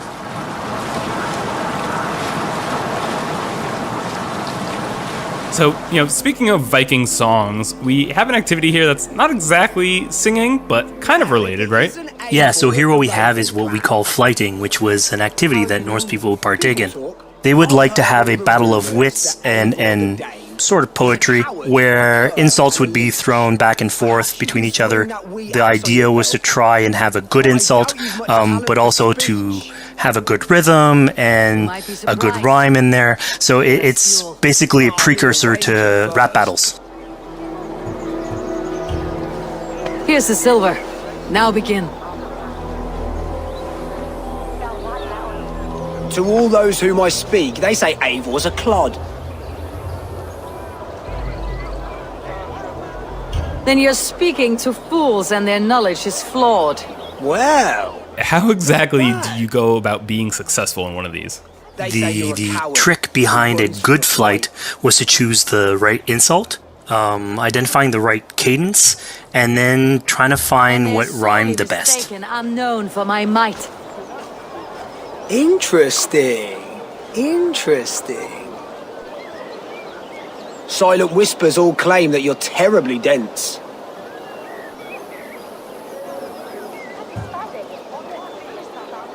Then you've clearly misheard them. My wit is immense. Oh, you looked out with that one. Well, what a surprise. Eivor of the Raven Clan is a true talent. I'm shocked. Don't believe everything you hear, unless it touches on my flighting. Then heed every word. Take the coin. So now that we've proven our sharp tongue and wit, I think it's time for a bit more relaxing activity. So we're fishing here. Yeah, that's it. So we gave Eivor a fishing line, so you can actually throw out a line and go catch some fish. This is used basically to play into our new health loop where the player will lose health in the world, and it doesn't automatically regenerate like we would have in the past. So you actually have to go out and get some supplies. So you'll find mushrooms and some food that you can gather. But here, like you can also catch some fish and consume that to regain some health. We also will sometimes have it in certain quests. So it's a good way to sort of chill out on the side of the water and just, again, take it all in.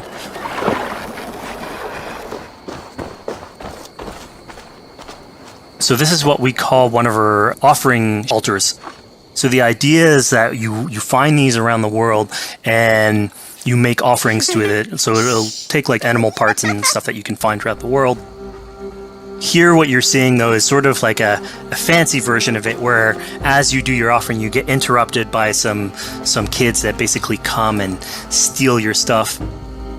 So it was just a way for us to sort of showcase that, like, the systems and the activities in the world can sort of play in with some quests and some little events. So it's our way to sort of dress up these moments and make it all fit inside the whole experience. Yeah, this seemed like a really sort of unexpected turn for what I thought was going to be kind of a simple interaction. Yeah, and it's really what we were trying to do with these events is to give another dimension to Eivor, other than just, you know, the pure rar Viking or the politician. Because you can imagine at some point that will grow old if you're always telling that version of the character. So it lets us really go into the depth of who is Eivor, what motivates her, how she can interact with the world outside of warfare and politics. Your stealth needs work. We were close. And it also showcases like a different facet of the world at the same time. It's not only Eivor, so it just widens the breadth of the stories that we can tell. So who exactly are these two children? These are kids of East Anglia. They are going through tough times with whatever Rued's been doing to the territory. And so they're just here trying to survive and basically exploit the people that are there to make offerings. It was kind of nice to see that Eivor wasn't really necessarily upset at them for stealing, and, you know, after you talk to them, you have the choice of helping them. You can, you know, give them food, give them some money, or, you know, maybe just say, hey, good luck, on your way. Yeah, and this is something we also wanted to do a lot. Like, so here we're doing an event, we do it in quests as well, but we want to give a lot of this agency into players' hands so that they can sort of shape Eivor a little bit. Who she is, so it represents them a little bit more, and they can roleplay that a little bit better. And again, it just gives her like a little bit more humanity in these moments. What large walkers should do: provide for small walkers.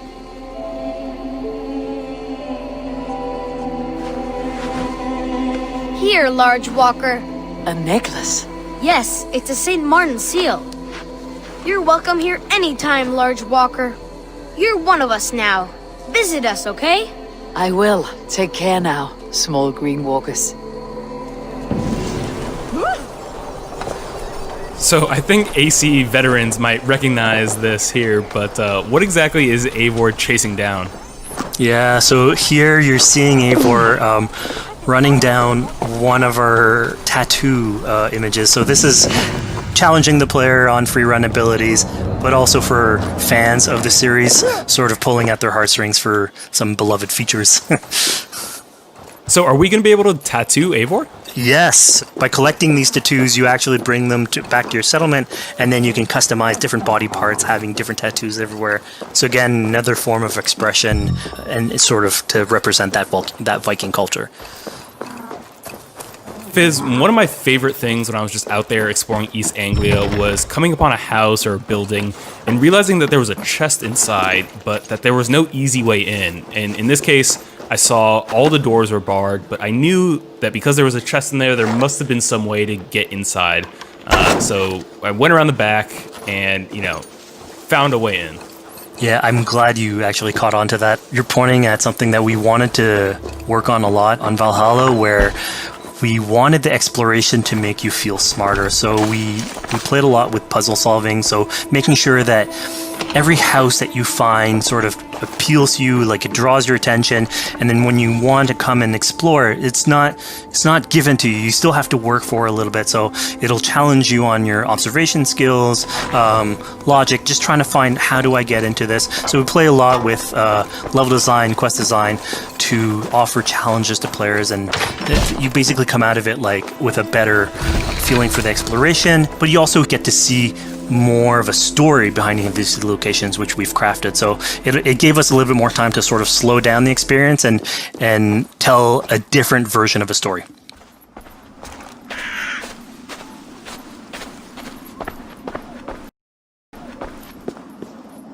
A poor victim of someone's fury. Yeah, I mean, speaking about exploration and just finding things out in the world, I was just wandering and came across this clearing and found this kind of morbid altar. Yeah, so this is one of our bigger events that we have scattered in the world. So as Eivor explores, she can find altars like this, and by interacting with them, here it's a trap that's been set by this character named Regan. Now, there's a bigger story behind all this. There's multiple steps to it later on. So this is one of the moments. It permits us to go into a slightly more mystical realm and play with a boss fight that has more magical abilities, if we will. And basically have this awesome boss fight in the middle of the swamps. And so here the abilities that you see Regan using are a little bit on the mystical side of things. What's happening is Eivor at the beginning in that trap is poisoned, and so she starts sort of hallucinating, seeing the world in a sort of different light and filter. And so that's sort of what lets us go into the realm of the weird. My rage, spirit of my father's rage, fill me!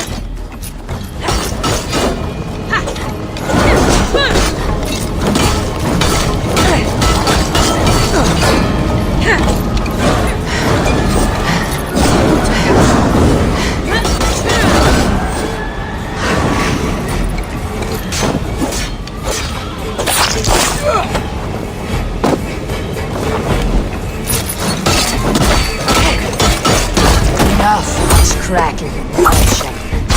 Arrest your demons.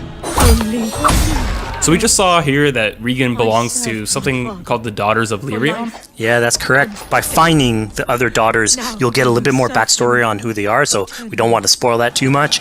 But it creates like a sort of greater story that is not on the main path in any way, but it is still very rich and adds to the lore of this world and actually plays into history. So we just had a really exciting, really intense boss battle. I think it's time for something a little bit more relaxing and calming now. Yeah, it's all about pacing yourself with the highs and the lows. So here we have a low chill moment of what we call building a cairn. So Eivor, as she explores the world, will find these sort of meditative areas where you have a pile of rocks that you could just stack on top of one another using physics. And I mean, yeah, the ultimate goal is to try and get the highest pile of rocks, but really it's about taking in the sights, relaxing, taking a step back, and building something. Together we stack stones into cairns. These? Yes. Think of this as a test of mind and wit. Stack the cairn stones high and wide into any shape you like. I mean, you can spend as much time as you want building these things, making them as high as you want, as weird as you want. I'm sure like a lot of these stuff will end up on the internet, like people comparing structures. And the cool thing is that once you've built it and you decide to get out of it, it sort of stays there. And so that's yours, right? And until the moment where you come back and you want to build a new one, it's sort of cool that we were able to give that to players to express themselves. At this point in the demo, we've explored East Anglia, we've met some children, we've broken into a house, we've fought a boss, we've built a cairn. I think now it's finally time to go and head off to Oswald's wedding. Yeah, so this is the moment it's all been building up to. By the moment you get into the territory, it's sort of like mentioned by Oswald that he's trying to get married with his Dane lady. And so as you go through the arc, that's sort of like the underlying thread. Really, it's about Rued creating turmoil in the territory and helping Oswald sort of get above that and show that he's a good leader. And so you finally, after going through all of that arc, finally get these two together, go through their wedding, and you're invited to attend the ceremony. And then all the activities and fun times that comes afterwards. Yeah, as much as we've seen the brutal side of England, it's nice to see the joyous side of it as well. Yeah, and it's something we really wanted to play on in Valhalla, where being a Viking is not only about being a raider or warrior. I mean, there's revelry, there's feasting, there's partying that goes, and like if someone knows how to party, it's a Viking. And so here, this is one of our opportunities to sort of show what a sort of Viking gathering is. And what's cool here is it's a good alliance of Norse culture with Saxon culture, sort of smashing those two things together and building bridges. Yeah, I mean, what's a wedding without some drunk archery, right? Yeah, so like anything can happen in a Viking event, right? Eivor, yeah, here, just get drunk, shoot some arrows. Barely a challenge. Steady all, and ready yourself for the wedding race. The king and his bride against all. My king, he... So here we see the decision I made to spare Rued came back to bite us. Yep, that's the decision you made, coming back. So as we said before, all of your decisions have consequences, and this is a big one. I challenge you. I accept. You're basically presented with the option to sort of step in for Oswald, fight the fight for him, or let him go and fight his own fight. Yeah, you know, personally, I chose to fight myself because I thought Eivor is the type of person who likes to finish what she started. Plank by plank, and a dead king cannot keep his oaths. Let me finish this. Oswald, you gutless Arya swine! I'll slay the wolf-kissed, then hang you with your own tongue. How does this encounter with Rued differ from our previous fight with him? So at this point, you've eliminated his wolf, so it's just him. And so he's angry at this point, and so he will start using his big gun abilities like fairly earlier on in the fight. So it's way more vicious, way faster. There's less strategy. He goes literally swords blazing at you. And so this is a fight to the death.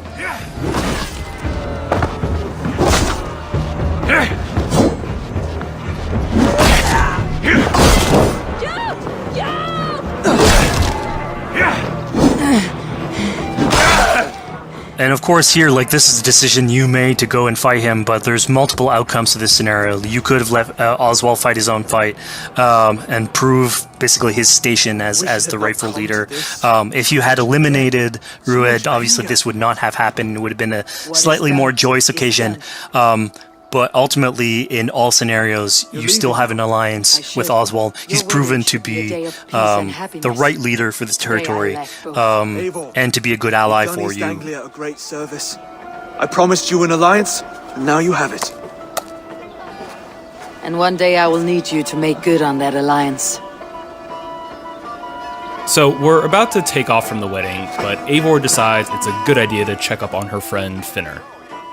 Yeah, so Finner is probably one of the more recurring characters in this arc. You get to meet him very early on. He's a very endearing character, sort of used to have a Viking life, sort of misses it, and going through all these adventures together is sort of like lights that fire back, and so he's willing to join you in your raiders. So he's one of many raiders that you'll encounter in the game, and you can sort of recruit, bring back home, and then have them sort of join you on your adventures on the longship. He can tell you these stories that we're telling you about. You get to know a little bit more about him. So again, it's a fun way to sort of discover more about these characters that you meet and bring them along for adventures. Together. I'll gather my things. Well, folks, we've come to the end of our Assassin's Creed Valhalla playthrough. Fizz, thank you so much for joining us. When and where can people play it? Assassin's Creed Valhalla will be out on Xbox Series X and PlayStation 5, and is coming to Xbox One, PlayStation 4, PC, and Stadia on November 17th.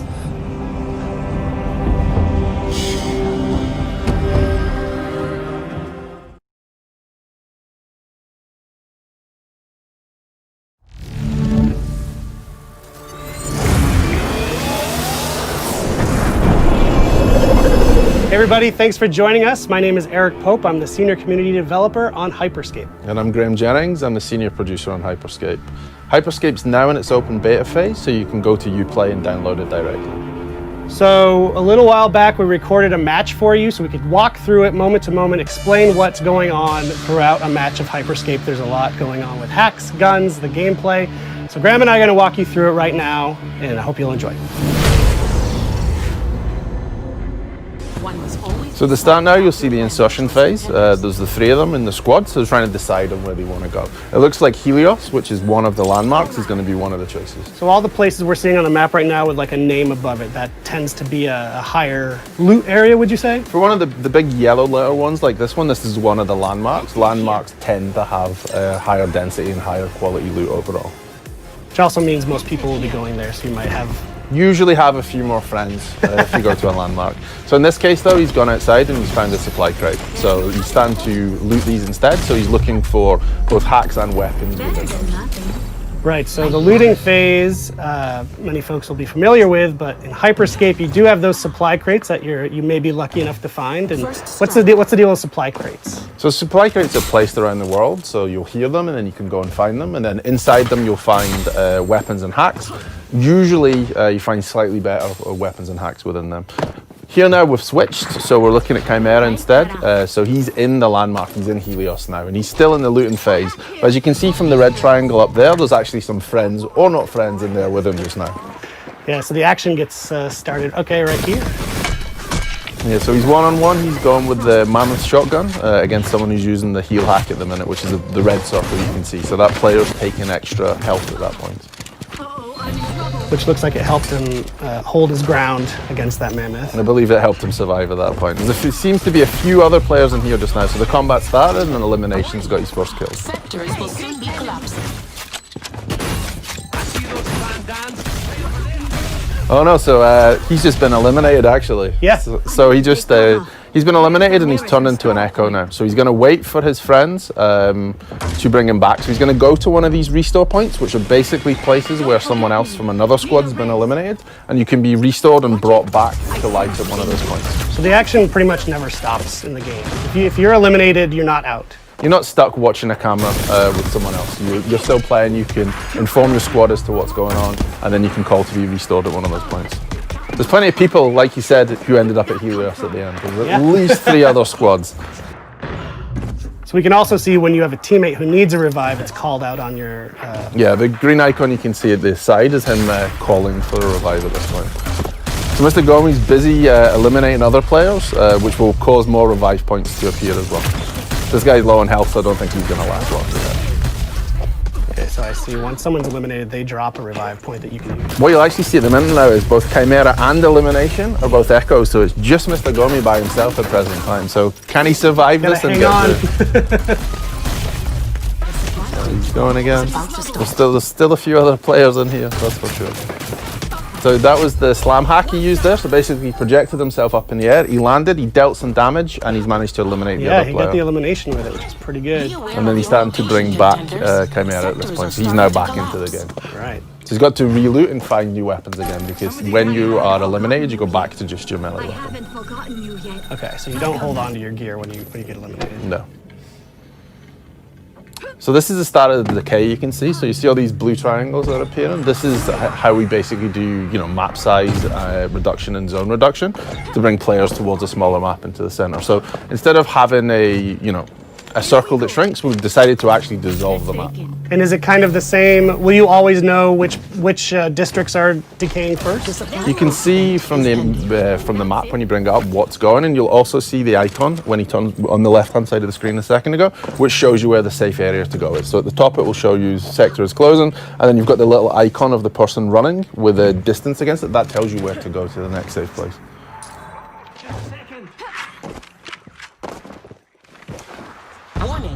So I see Mr. Gummy has pinged that spot to sort of regroup outside of the landmark. We're going to take some height as well to start to be able to look for other players and to keep themselves a little bit safe. So he's seen another player, so he's starting to throw salvos at him, and probably the skybreaker too. Yeah. You see the red exclamation mark? That's basically his teammates pinging and saying, hey, there's an enemy over here. And he's been shot out from behind, so there's definitely players around. You'll see him going to go high again to try and take some positional advantage to get up, because he knows there's another team on the roof up there. He doesn't want to be below them, especially not with a salvo grenade launcher. Well, what I'm noticing is that they're doing a good job of switching from street level to the rooftops. Is that kind of a good way to approach a game of Hyperscape, to not just stay in one area? You should really use the variety between streets, interiors and rooftops for navigation and to keep yourself safe. Rooftops are great to see what's going on, but you're also then a target to an interior, exterior as you go, just to keep yourself safe. And to aggressively loot too, to find the best stuff. So he just picked up a golden Skybreaker. What does the gold mean? That is the top tier of Skybreaker. So basically, you can have a level 5 Skybreaker, which is what he just picked up. We will fusion weapons together. So if you have a Skybreaker and you find another Skybreaker, it will go to level 2. Find another one, it will go to level 3. And what he has now, as you can see in the bottom bar there with the yellow, he has the top tier of the Skybreaker, so this does more damage. So each time you fusion something, a weapon or a hack, it will go up in various different abilities. So you're basically, just to loot up, to fuse up, you just need to find a duplicate of your weapon or hack, and that's all. Yeah.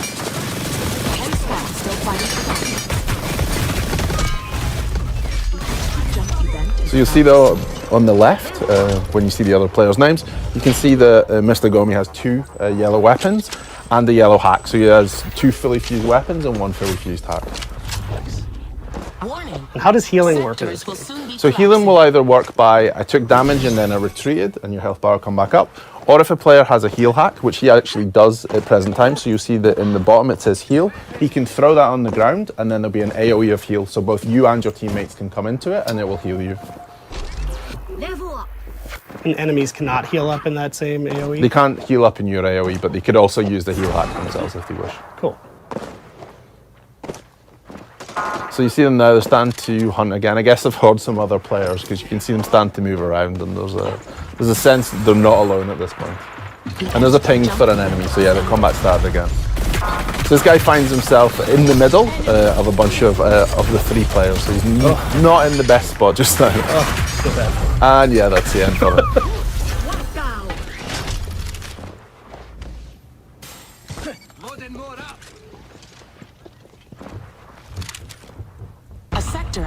So if you manage to fusion one of his hacks then again. So here you'll see the decay started. The player found himself out in the decay as it was starting. He had no cover left, so you find yourself out in the open, and they eliminated him with a Ripper at that point.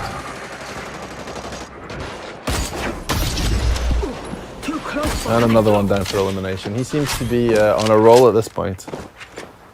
And now he's fully fused his sniper rifle, the Protocol V. Still quick check, just make sure there's no one else coming in. You don't want to have someone behind you at the last minute. 5 squads. So there's still 5 teams left. Now he's fully fused his sniper rifle, the Protocol V. Still quick check, just make sure there's no one else coming in. You don't want to have someone behind you at the last minute. 5 squads. So there's still 5 teams left. And then we'll swap back to Mr. Gomi, who's still rolling with the Skybreaker at this point. It's worked out well for him. Yeah. The case's starting to happen in this region too, so they're starting to move forward a little bit. They have a nice variety of weapons between them. You know, there's someone's got a salvo, there's a Skybreaker, there's a Ripper. They really split in terms of hacks and weapons, so they have a nice diverse selection in terms of game style. So see him go up high now, he's probably going to use the Skybreaker. And he has, and that's the end for Takeshi Kazuya. Takeshi Casualing, so now you mentioned that username. You'll notice if you've been watching the feed, the usernames all seem pretty similar in this match. What's the story with that? So this is the feature we call streamer protection. So it allows you to anonymize who's in the game. So this is basically what you can see now. This poor player has managed to find themselves in the corner and tried to hide. Unfortunately, they've been chased in there by someone with a fully fused salvo. So that was kind of the end for them. Dangerous. So they've swapped now and they've gone to the Mammoth instead. So they've swapped out to the shotgun. So it's quick to change your playstyle. You can easily find another weapon you like and you can adjust based on map size, how many players are left, and continuously adjust. And that countdown that just finished was a health kit event. What does that mean? What are these events that So basically in the top right now you'll see the cross and it's kind of ticking down. So this is said that this is the time left for the health kit event. Basically every match there will be cards played which change what happens in the match. So this was the health kit event. There's things like low gravity 2 which projects up in the air and you can jump over. And are these just random, or are players triggering these events somehow? So there's two different ways this happens. So there's a game master, Grace, who plays them in this case. Or if there's a streamer in the game, the streamer's viewers will get the chance to vote for which one they want to see. So it'll pop up, there'll be 3 different options, and then whichever gets the highest number of votes will be the one that's played in the game. So viewers are directly impacting the streamers. That's through the Crowncast extension. It's through the Crowncast Twitch extension. Cool. There's only 3 squads left, contender. A sector has contenders. So here you see that you got caught in the decay then and fell through the building, so trying to move back in. There's only 3 teams left now, so we're starting to get towards a smaller map size, so it's going to become chaotic shortly. And they're just on the edge of this landmark of Red Tiger, so they're heading up. Here you'll see at the top it says crown appears in 10 seconds. So basically we have a crown that spawns in the wall.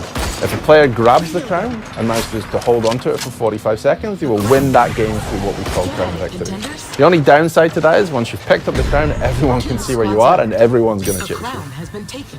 So yeah, he's got the crown, the countdown is on. As soon as, if he were to get eliminated, it would drop and that countdown would go away, right? Yes, and then whoever picks it up next, that person, the countdown will start again for them. And that's only one of the 2 ways you can win a match of Hyperscape, right? Yeah, you can win via the crown if you want to take it and maneuver. This is why you'll see the really high up to own the higher space, or you can eliminate all the other teams. You could sneak around and grab that crown and survive. Seconds left to stop the crown. If you use your hacks well and you use your movement and hide a lot, then yeah, you could possibly grab the crown, get to the end, and then win via a crown victory. Wow. There it is. A screen I'll never see.